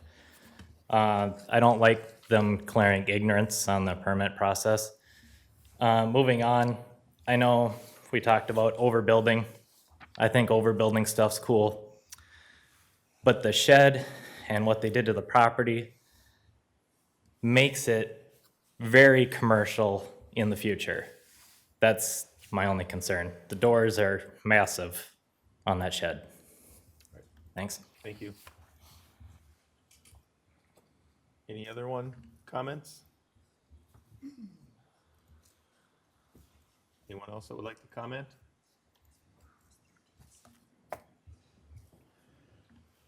All right, the applicant wants to come back up and have any other comments before we bring it up here to the board? Thank you, Mr. Chair. Well, I've got a lot to go through. Let's start with the building. From what we understand, the building is a mirror image of the building to the south. And so if we look at the map, I think you can see it on your screens. The property we're talking about is not the entire rectangle. It's the north and eastern portion of that rectangle. The south and western portion is owned by the neighbor who wrote the letter in support. The building, the shed on that property, is the same size as the shed that exists on Mr. Terp's property. And the neighbor also uses it for personal use. And so I think it's really unfair to make aspersions that this is a commercial shed. It's a personal use shed. The doors, I'm told, are 14 by 14. Mr. Terp's motorhome is 13.6 feet. So he needs a 14-foot door to get a motorhome into it. And I think that once we look at a motorhome, a boat, a trailer, all the toys, it doesn't take long to fill a big building. So the building is personal. I'm not really sure how else to describe it. The site is 39.99 acres. The woods are roughly 20. The whole front portion then is roughly another 20. The SWIP shows disturbance of roughly 12 acres. So all these comments about it being a 30-acre tract, the total project area is 12 acres, and that includes the building pad. South of the driveway, the only disturbance has been west of the building pad area. And so there's been no construction in that area. We're adding a total of 0.3 acres of impervious surface to this site, 0.3. And what that means is the drainage won't be impacted in a meaningful way. And the SWIP explains that process and how that works and how the drainage is not impacted by this project. To the extent there is a change during the construction phase, when the land is raw and covered in dirt, that's what the straw, the bio roll, the seed and blanket, those are all meant to prevent erosion and mitigation. And those are industry accepted environmental standards for protection of watersheds throughout the state.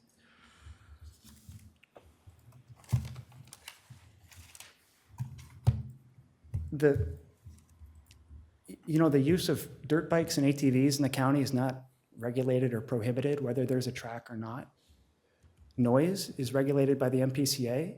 Your packet from the prior meeting includes a submission, or maybe it was the preliminary packet to this meeting, includes the MPCA's noise control standards. They exist. Nobody's running from that. They're well established. And I'm confident that we will not exceed those standards. I'm confident that during the grading process, those standards were not exceeded.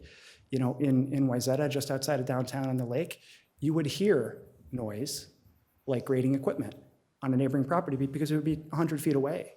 But this is a 40-acre parcel with very few neighbors nearby. And the neighbor to the south supports the project, and he'd be the most impacted.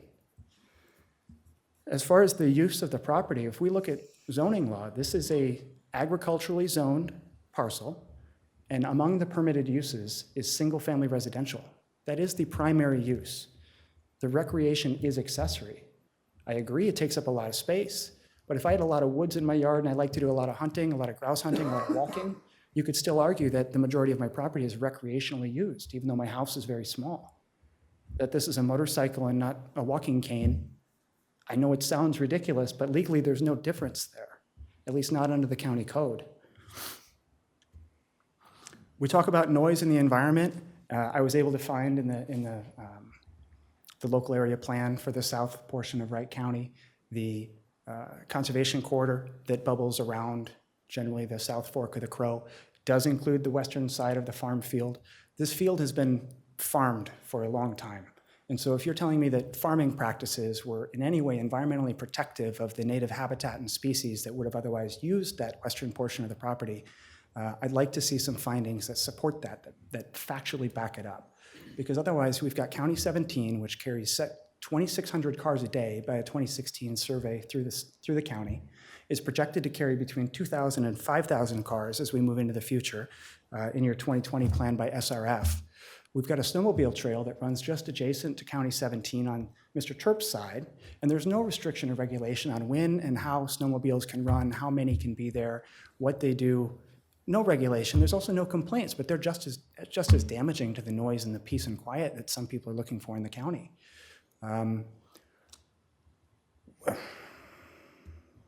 I shouldn't have taken a breath there because I just lost my steam.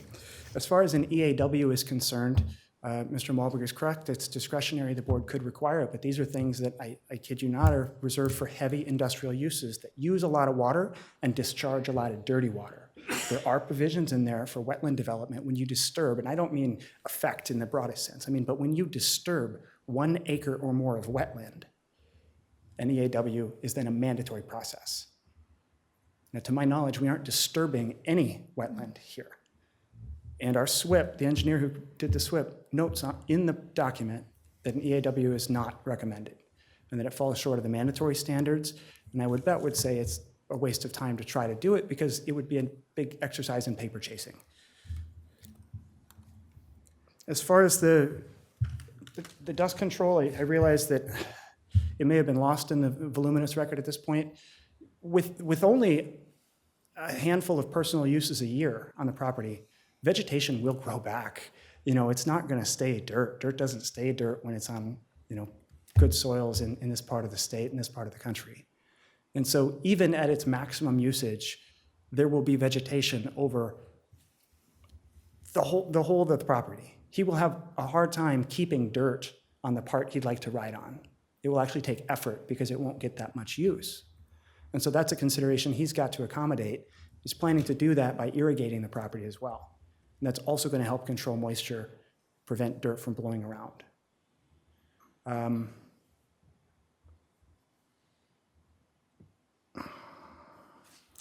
I think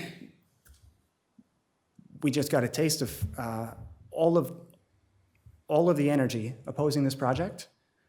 And while there's a lot of passion, I'm not hearing any facts. I'm not hearing anything you can hang your hat on that would dislodge the arguments I've made in support of Mr. Terp's application.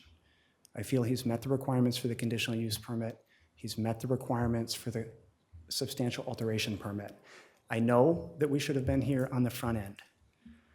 But I also think this presents a unique opportunity with regard to grading, that you actually do get to see what it looks like on the back end. If I came in here with a grading plan and I showed you what our track was going to look like, you wouldn't have any idea what that really means, right? I mean, I thought that this would be an enormous project, and then I got on site and I realized it's not nearly as big as I thought it was going to be. This is a large parcel. It's not as visible from the road because of the berming and the fencing.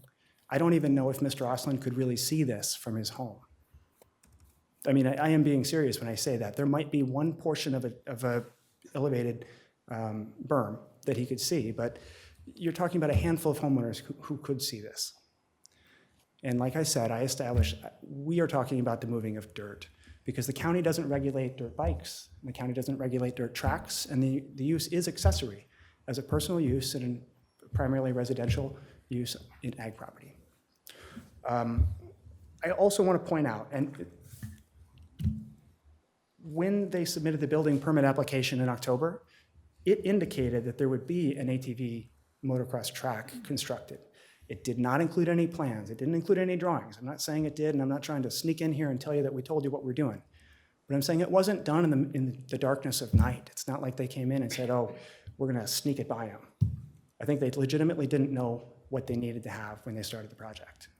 And mistakes happen. I think it's important to realize this process is not punitive. The standard doesn't change, and I think we meet the standard. I'm happy to answer any other questions that you have for me. Project team feels the same way. Pat? If anybody else wants to go before me, I've had plenty of the Go mic ahead. tonight. I'll recognize you, Pat. Thanks, Mr. Chair. A comment first. You talk about casting aspersions about this as a commercial use. And I don't think it's casting aspersions to suggest that this, which looks out of place for the average person in the Wright County countryside, looks at this and says, that looks commercial to me. And we hear testimony last time that a couple $100,000 sawmill was purchased, that there's some commercial tax component or tax write-off component of this. And I know that you weren't here for that, and I suspect you were engaged after that. But no one here is casting aspersions that aren't based on the questions that have been drawn out by what's happened out there. And so I don't think it's fair to cast those questions and the concerns that people have in that way. Second, before you had a chance to sit down, I told you what I was going to ask you, which is the appropriate conditions in the event that we decide we can put some restrictions, some conditions on the use of the property. What conditions do you think could be put in place with an approval that would mitigate some of the concerns? First, Mr. Chair. Yes. Member Malberg, thank you for the comment, and thank you for the question. I think berming and trees are really the most effective conditions to soften the impact on the adjoining properties. If we're talking about mitigating the use of the property for a recreational accessory activity, which I don't think is tied here to the request, but I think berming and screening. Okay. And I think a site visit is really illustrative. It is really incredible to stand there on the ground on that snowmobile track and look at, you know, I mean, the hills roll in that part of the county. And while I know, well, I guess I don't have a laser pointer. I can't show you where I'm pointing. When you look at the largest feature that they've constructed on that site, that's about the only thing that sticks out. I'm being completely candid. That's about the only thing that sticks out. We were there, so we can judge whether it sticks out for Sure. ourselves. I appreciate that. On the issue of berming and vegetation screening, Yeah. I don't know what opportunity there is for berming that would be particularly effective. If we talk about the vegetation screening, this observation is probably more general than about this application. We require people to plant trees according to a vegetation plan when trees are this tall. And maybe if those trees survive in 30 years, they provide some screening. But the idea that imposing a condition of typical 4-foot tall trees to be plastered around the property, I don't know that that's going to do anything. I'm not saying that it would be an appropriate thing to do if the trees were taller. I'm not saying it's necessary, but that screening doesn't do a whole lot for me. Last one, exploring this with you a little bit. If we look at the future, and maybe this is to you, maybe it's to Mr. Kreiser or Barry. If a hypothetical purchaser of this property is a motocross club or an individual who is a member of a BMX club, they could, so long as it's not for profit and so long as they don't create a cause of action in their neighbors for some private nuisance or some such thing, go out and ride bikes with their buddies to their heart's extent already, right? Mr. Chair, Member Malberg, that would be correct. As long as it's not for commercial use, they could invite their friends out there, and it could be a large number of friends. And commercial use in our ordinance is for a profit, right? That's where I'm drawing that. I don't know enough about motocross clubs to know whether these are benevolent, not-for-profit organizations or whether they are for-profit entities. I can't imagine these expensive hobbies usually don't make money, that's my experience. Mr. Chair, Member Malberg, the requirements are it's a commercial endeavor and it's open to the public. Okay. Okay. Unless your answer is different than that, I thought he probably got that one right. I'm reluctant to change a response for such a generous use in the agricultural zone. I mean, I still think your permitted use is as a single family, right? You have a permitted use chart that indicates what a primary use can be. Well, hold on, And so I hold think, on. yes, sir. I think, Let's just, hold on, I gotta formulate this thought, because let's say that Mr. Terp is a member of a motocross club. Are you saying that if he invites all the members of the motocross club out to spend whatever Saturday and Sunday he wants out there, that that's a different use than the single-family residential use? I am not. I think what you're talking about then is a factual interpretation of what's really going on at the property. And I think the county has the right to evaluate any time it would like. So if you're worried about that. But under what auspices could we make an investigation of a motocross club out there using this property if it's not a commercial operation open to the public? I don't know what the hook is. Like I am concerned that the door, based on these answers, that the door is open to that. I do respectfully disagree. I don't think the door is open to that. I think the county is sufficiently protected. By what? I think that the primary use has to be as a single-family residence. And I think that on a factual determination, you would be able to establish that the use is a ruse. But what if, hypothetically, Mr.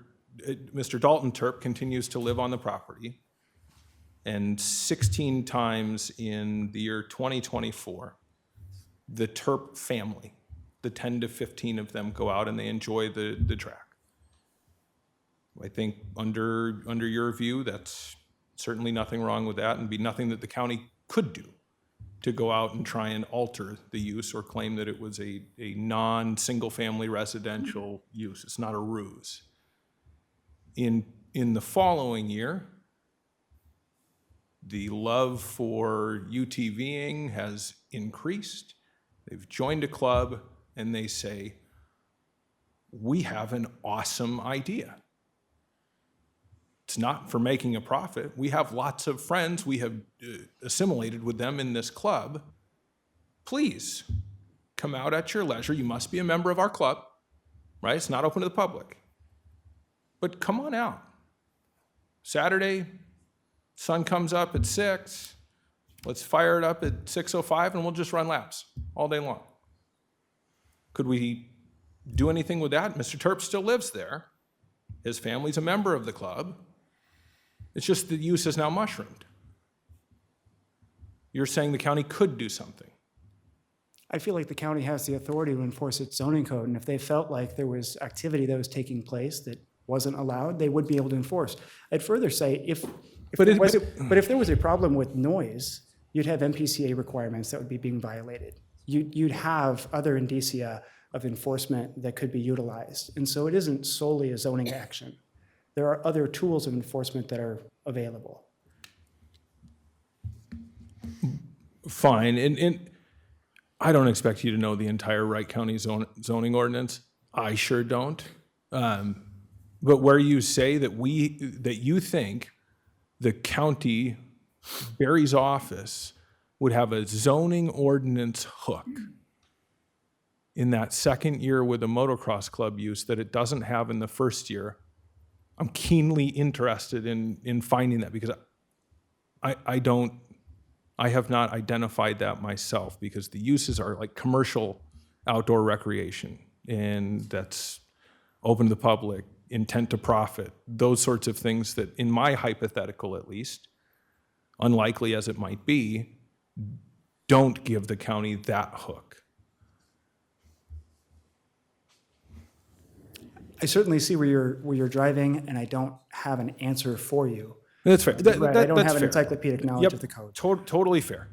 But zoning enforcement is a powerful tool, and the county has the ability to interpret its code as it sees fit, consistent with past practices and non-arbitrary means.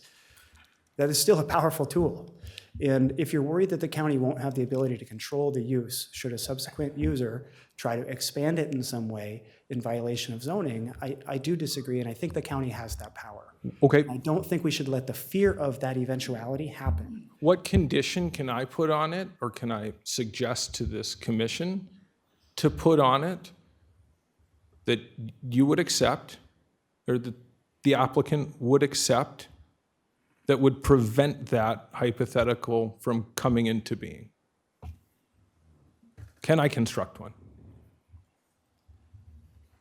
Because I don't want to prohibit somebody from bringing their friends out, right? I have property in the country, and sometimes the neighbors like to shoot a lot of guns. Sometimes their friends come over and do it. It's loud. The horses run around like crazy. And that's okay. It's part of the trade-off of living in the country. Your neighbors get to do country stuff, same as we do. So I don't want to be draconian on it, but I want to do something that prevents that, because otherwise you moved dirt without a permit and the door is opened, and might the door never be driven through? Sure. And that will be fantastic. And like lots of these things, it will go away with nary another word about it. But when it doesn't, it's a problem. And while zoning ordinances and zoning enforcement authority is powerful, it's laborious, it's expensive, sometimes it doesn't work. So help me with a lawful, acceptable condition that addresses that concern. I mean, recall that when we talk about conditions, we have to have a nexus and proportionality to the use. And I don't think that there's been factual determination as to what specifically the harm will be. Ergo, we don't know what exactly a condition could be that would control it. You're talking about noise in theory, but we don't know what the noise is. And so I can't stand here and craft a condition that can guarantee a certain noise isn't breached, except to say we have MPCA requirements on noise. Can I get at that indirectly, though, with a limitation on, like, no motocross club, no organized motocross club? It shall not be hosted here. I mean, that's an interesting question, but I feel like at some point we're getting into First Amendment right to associate issues that I'm not prepared to discuss here. That's probably fair, and I oftentimes ask people to do things that would violate the First Amendment. I've been corrected before. But if they accept a condition, is it? Mr. Chair, Member Mulberg, if I could follow up on this condition point. I mean, Council, you're a well-versed zoning attorney. You know the holding of RDNT. If there's a reasonable condition we can put on the use, we need to put that condition on the proposed use and grant the use with that condition. It sounds like you're actually speaking here against RDNT, and you're actually saying there is no reasonable condition you can do to alleviate any of the concerns that the neighbors have presented here today. That to me sounds like you're telling this commission, you have to deny this. If you're saying there isn't a single condition that you can put on this use that would satisfy any of the concerns of the people in this audience. I mean, RDNT would articulate then, that's a legal basis for denial. I mean, I think your argument goes both ways here, Council. Either there's a condition or there isn't. And if there isn't, this looks like denial underneath that case law. Mr. Chair, Attorney Kreiser, well, I appreciate that comment. My point gets to the Nolan-Dolan test and whether or not there's a rough proportionality and a nexus to the harm to be caused. You know, RDNT stands for what you stated, but I say berming and trees, and I might truly believe that will mitigate any of the harms, and that's an acceptable condition. My point is we actually don't know what conditions would be required. I mean, the findings aren't here for you to establish those conditions, and I'm telling you, we have established the findings for the permit, absent conditions. And so if you're asking me to find a better condition, I appreciate that, but I just don't know what a better condition would be, right? And that's where I don't understand the RDNT analysis. I guess on a condition, I'm not an attorney here, okay? So this is just a dumb farmer talking. For me, a condition for the family to say is we'll do 6 events a year, family events, family reunions, whatever. 6 weekends out of a summer, but we're not, the board up here, I would say if you want to run 1 or 2 bikes on the track during the week, whatever. It's the young man that lives there, he's got a dirt bike and he wants to go ride it every day. He can hop on his bike and go ride it. But it's not bringing out 10 or 15 or 20 or 30, So say, a condition to me up here that this board could put on, or what I would like to see, is to say 16 weekends in a summer, that it can be a group, that it can be a large, they can have all their buddies from wherever they live. The guy's a young man, he's gotta have friends, they gotta have dirt bikes, whatever. And to say that there's none of these in the county, I know of one, I'm up in the Clearwater Township area, and we have one up there where it's way bigger than this, it's way more intense, and those 3 boys are all in business now, but they ran the national circuit. Them boys ran hard, they busted legs, they did a lot of crap out there on that track. So I've seen much bigger ones in Wright County, and I've seen them used. They're there, and people like to use them. So I guess back to the point of Commissioner Momberg asking for conditions, would that be something the family could just offer up to try to settle the neighbors down? Because if you don't do anything, now the neighbors are all mad at you. And then we have to get very laborsome and go legals and try to get things to stop or to change. And then the neighborhood gets even more upset. So for us up here, we're after the fact, because I'll almost guarantee you if we would have seen this on the front end, we would have been talking to some of those things. If you want to build it, and to say that we probably wouldn't understand what we're looking at, we would understand, because Kyle Ashwell, we permitted his out there. We were on-site inspections out there. That's a bigger track than this also, up and down side hills, and it's huge out there. He built a very extensive track. He was training on that track. We permitted it. We had neighbors there too that were in opposition, but the county did permit it, but it was on the front end. We knew about it. We were able to put restrictions on it. We were able to put times on it. We were able to work with Kyle and work through it. So I think for what we're asking up here is just some reasonable conditions. Offer up to the neighbors to be a good neighbor. Hey, we're only gonna use it so much, not to say that you can't ride 1 or 2, because you have there's nothing to say you can't put a track out there through the woods and you can't ride your bike. Come on, I live in the country too. I own land in the country. I own acreage. And I don't want anybody telling me I can't ride my ATV or my dirt bike or anything on my property either. But you've done something without the permit, without the front end of it, so there's gotta be a little give and take here, I guess is what a farmer would say to you. Okay, thank you, Mr. Chair. I know Mr. Terp was trying to get on the microphone.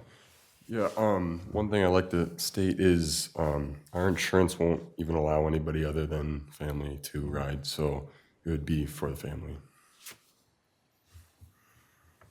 Okay, I guess, is there any other comments? Do you have anything more, Pat? I kind of went in the middle of you. Friends, sorry, Dalton.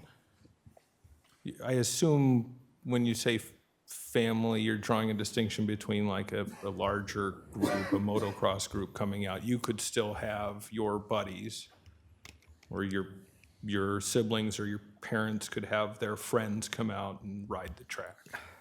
It would be limited to just family. Our insurance wouldn't allow outside of family.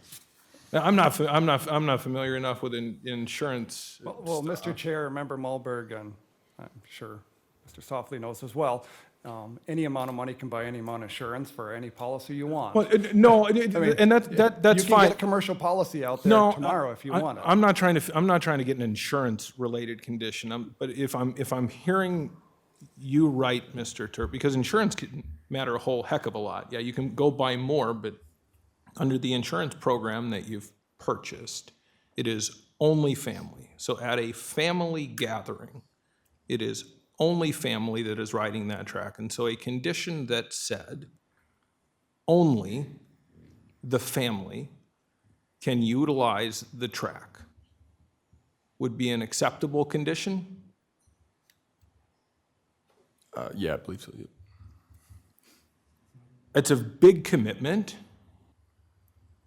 to explore the boundary of it just a little bit, because I don't want to set up some technical default. I think what you're saying is meaningful in terms of a commitment that should be meaningful to those who are concerned. I imagine in your family, I mean, you don't become technically family until you marry somebody. You marry into the family. I suspect that you or a sibling or some other family member at some point in time may have a close friend that they have not yet betrothed. I assume you're not trying to exclude that person from riding around the track. I guess I don't understand the question. I'm sorry. Okay, assume hypothetically that you have a fiance. Can your fiance ride around the track? It'd primarily be the immediate family. She could if she wanted to, but it's primarily who rides is our immediate family. Okay. Thank you, Dalton. If I might step back in, Mr. Chair, Mr. Ballberg, I think that, as you stated, I mean, 16 weekends a year is an acceptable condition. I don't know how we define family. I don't know how we don't define family. When we get into the weeds on that stuff, it gets really tricky. Yes, however, 16 weekends a year. No, not 16, I said 6. Fine, whatever. Oh, I'm sorry, I didn't mean 16, 16 is half a year. Forgive me, let me clarify. I think I conflated a couple different numbers in my head. But You talked about 6 weekends a year to have larger family gatherings, as one may have throughout the course of a year. Correct. I do agree, yes. That would be a condition we could accept.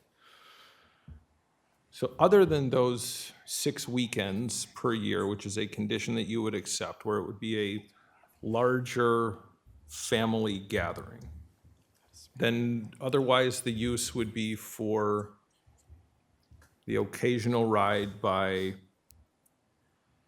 something less than a larger family gathering.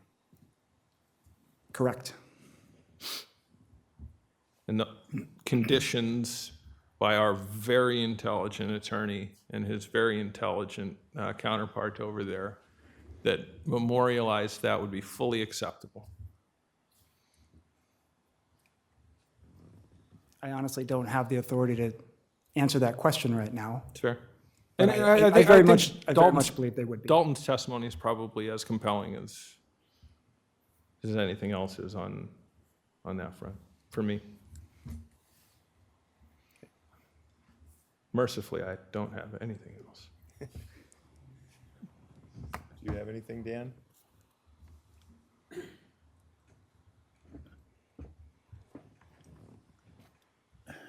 At this point, I don't, I'm a little bit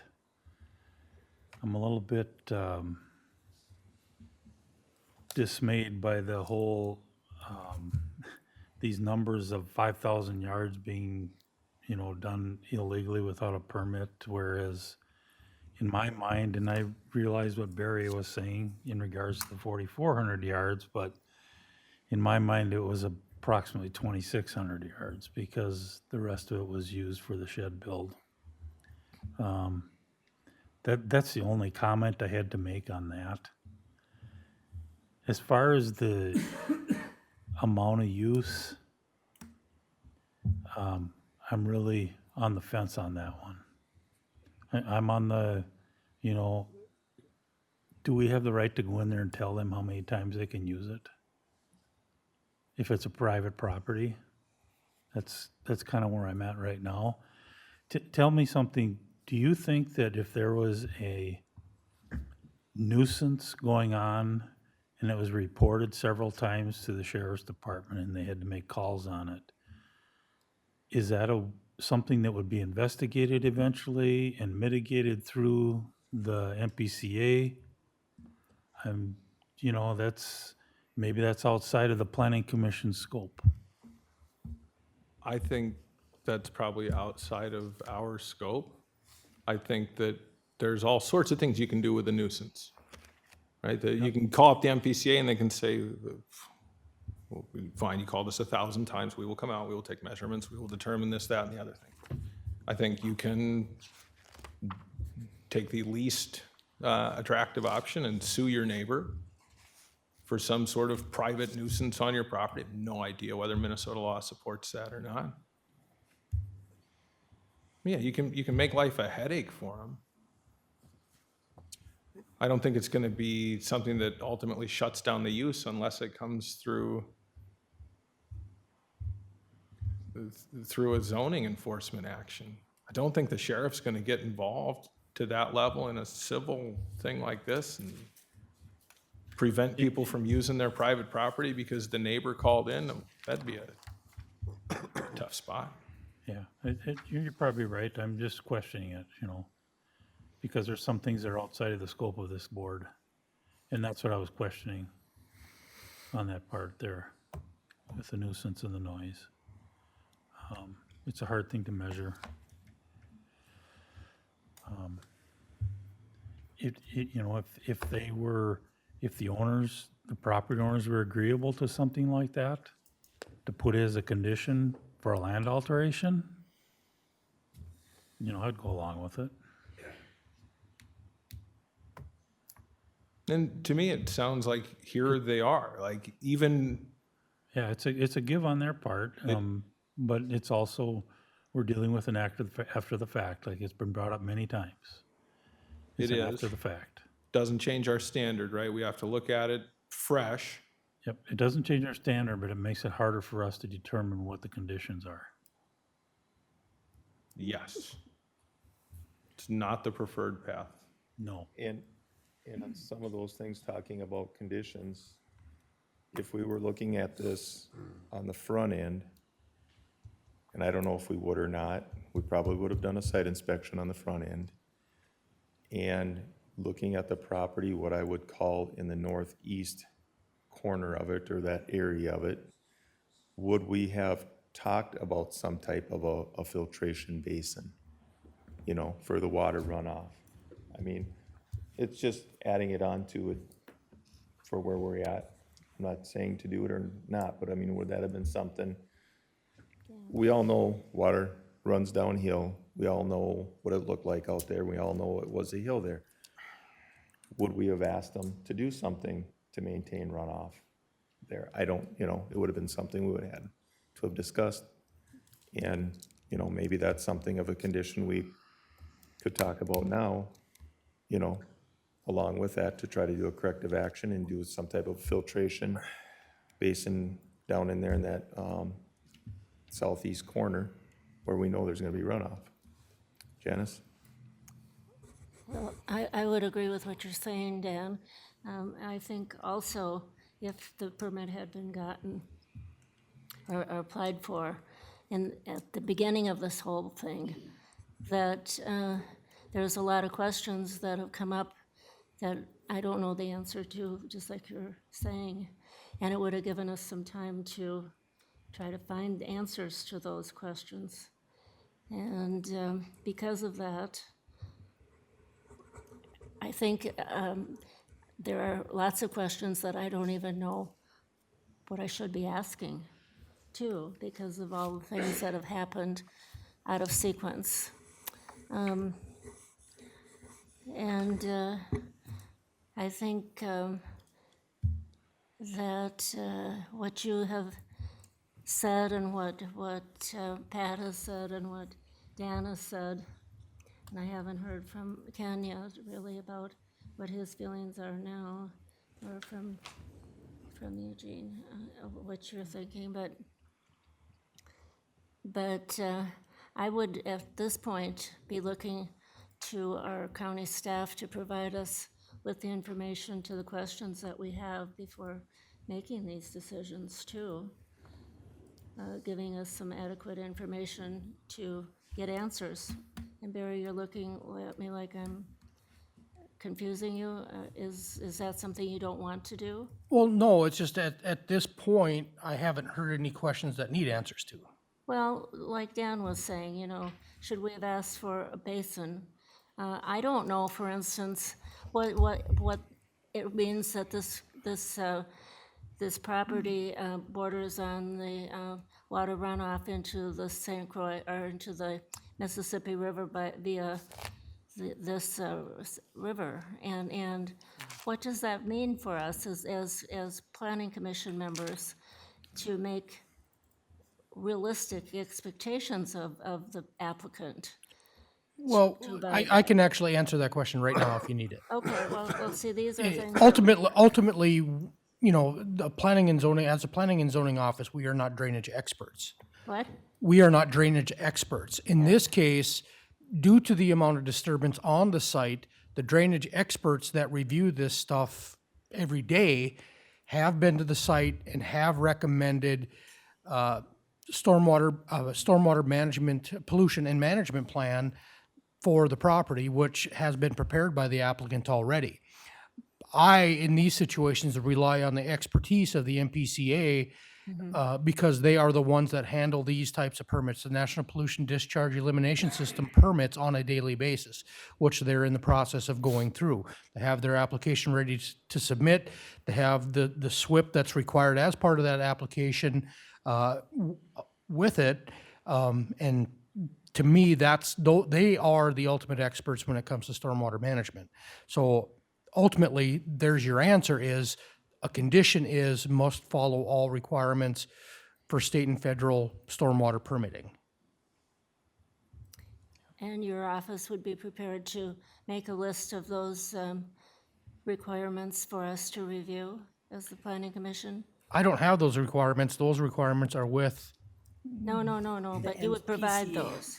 The MPCA did? Yeah, And they yes. were okay with it? Yes, but you would make a list then of conditions that we should attach to ever thinking about granting a conditional use permit. my suggestion would be potential conditions that you would want to see be discussed in this matter, have the public hearing closed, continued to the March meeting for council to prepare findings for approval. If you're attaching conditions to it, the assumption is approval.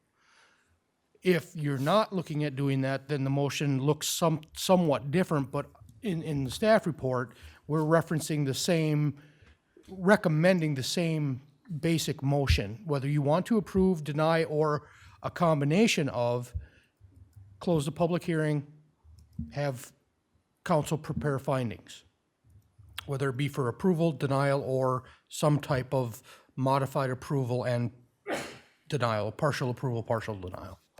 That is staff's recommendation. Okay. In a situation like this, with the contentiousness of the matter, findings are the appropriate action. Correct. Chairman Wall. Yep. So on this, the thing that's upsetting to me is, like everybody else said, is that things progressed without a permit. That being said, what bothers me is that now anybody in the county can go and do whatever they want and then come after the fact. Is there anything now that we can say to maybe downgrade some of those hills to meet standards of what we would have asked anybody else to do? Are those hills of standard height? Other than that, a tractor could go and create dust and noise because it's agriculture. And I raised 5 kids right next to a farm, and there were days where I couldn't hang my clothes on the line. So I am not prepared to say what you can and cannot do with the property. And when we drove there, I was very content with the fencing and the gate because the owner was concerned about the snowmobiles coming into the property. And utilizing it, so I know he wants to safeguard his property. I also saw the RVs that are sitting over on the other side of the property that will be going into the shed that he built. So I don't feel like it's gonna be a commercial property, maybe sometime down the road. But if I own this property and wanted to use it for my children, I would like to do it. The only concern I have is, are those hills what we would allow any other owner in Wright County to have? The height. And I guess. If I'm they not- came in for a permit today, Barry, would they be able to do the land alteration and have a height to that standard? That is up to you. We don't have a standard related to the height of a pile of dirt, regardless of use.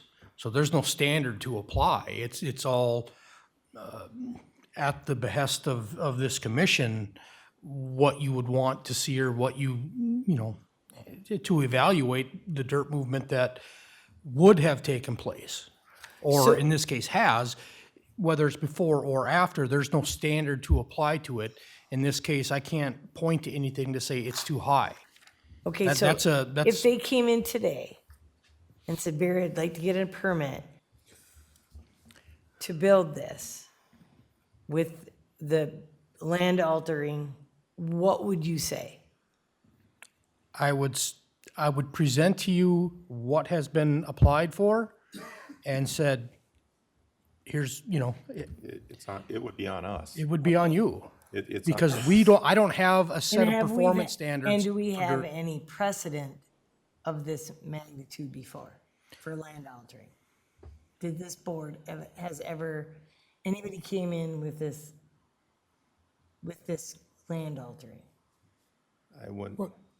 Go ahead, Pat. I mean, I think I don't recall the volumes, right? Because Okay. that's what we're really talking about. When on Right. the land alteration, you're over 500 or not. If you're over 500, you have to come and ask for this.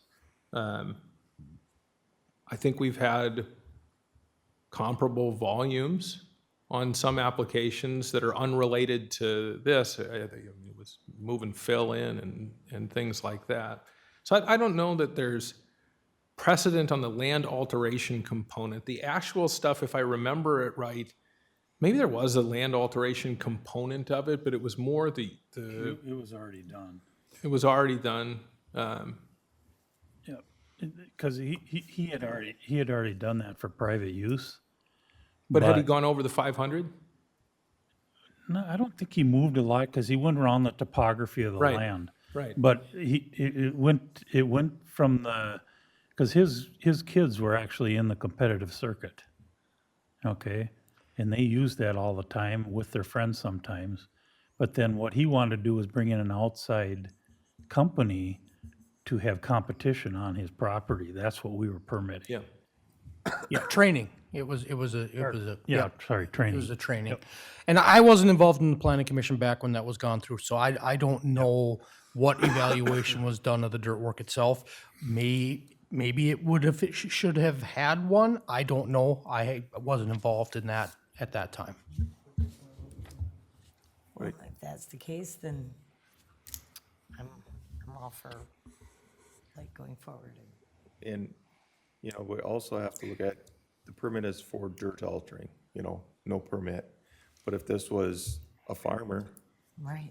you know, and if he would get his permit, as far as the noise goes and stuff, you can put a drying system up there, a corn drying system up there. And that corn dryer is gonna run 45 days in the fall, full bore. And whichever way that fan is going, it's But the gonna be corn dryer noisy. is going to have to actually have an end result of providing food to the world. What's that? The corn dryer has a specific use that's positive to the society at large. It's part of agricultural. I'm not arguing that point, but if you're the person listening to it, you may not have that opinion. I grew up as a yeah. farm, I know. Correct, but you can also say that recreation is for mental health. So what you do with your land it's kind of the beauty is in the eye of the beholder. So, I mean, that's where my struggle is I think that, you know, I was, if I had this property, I would, you know, I think the way it's done and especially because this neighbor here is okay with that. Mr. Chair, I'm sorry to interrupt. Gentlemen speaking in the audience, this is a meeting of record. Can you please step outside or not be talking? Okay. Do we have any other comments, concerns up here? How does, I guess Dan stepped aside for a moment, he must head at the restroom. Any other, Ken, any thoughts? Am I on here? Mr. Chair, I'd like to ask the applicant, either the representative attorney or Mr. Dalton himself, could you explain to me why the magnitude of the track in the building if it's simply for family use? I mean, it seems to be encroaching upon almost a professional motor track, at least to that extent. So could you explain to me what, if it doesn't have any intent of that at all, why make it as such? I can take a stab at that. Dalton is right there. I sure. don't know if you've seen him Oh, step thank up or you. not. It was my father's wishes to design it that way. He had grown up riding, and you know, I can't get inside his head, of course, but that is what he designed, and that's what he wanted the track to look like.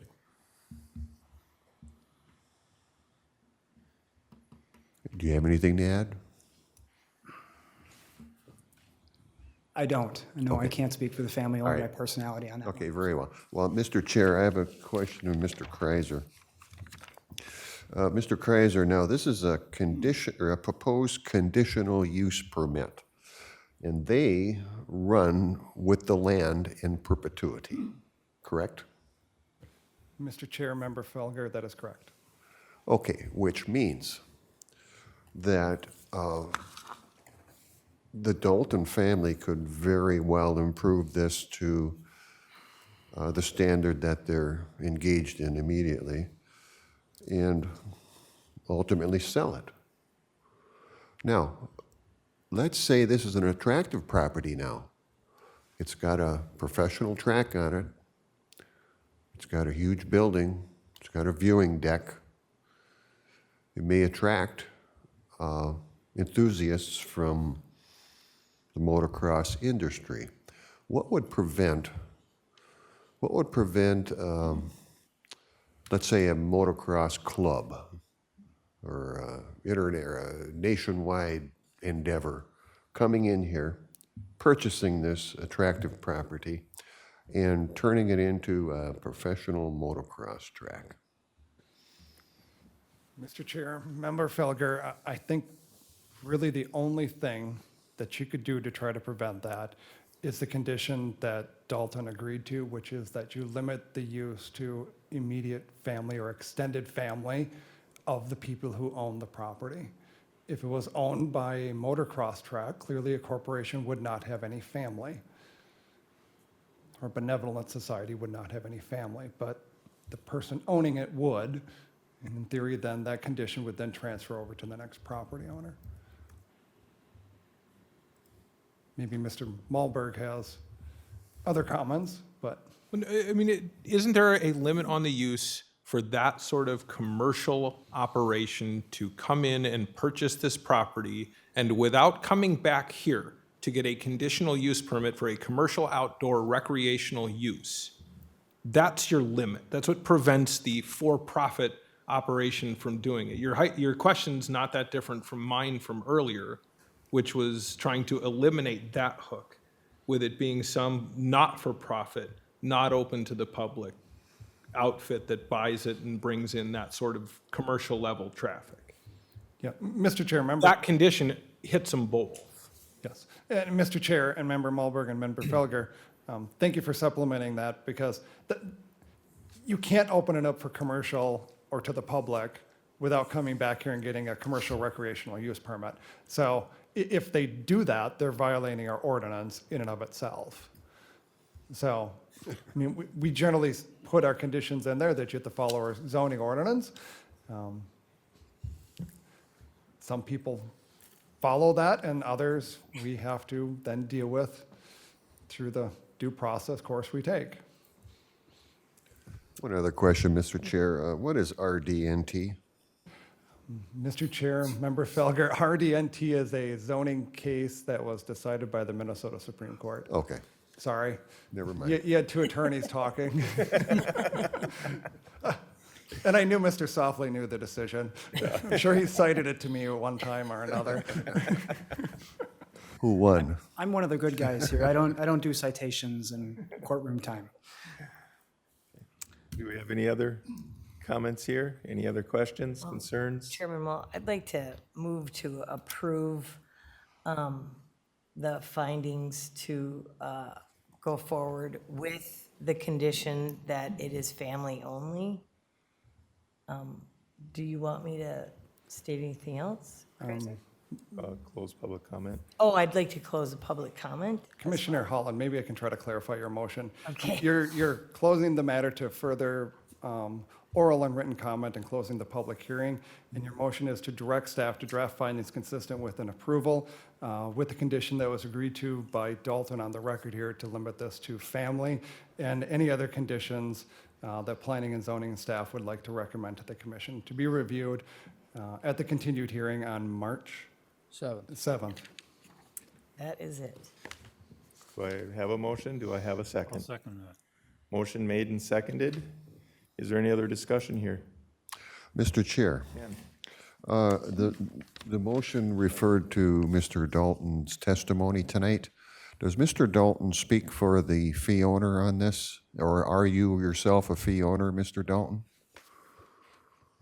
I guess I don't, I am an owner on the property, one of the owners. You're on the title. I am. Can you verify that, sir?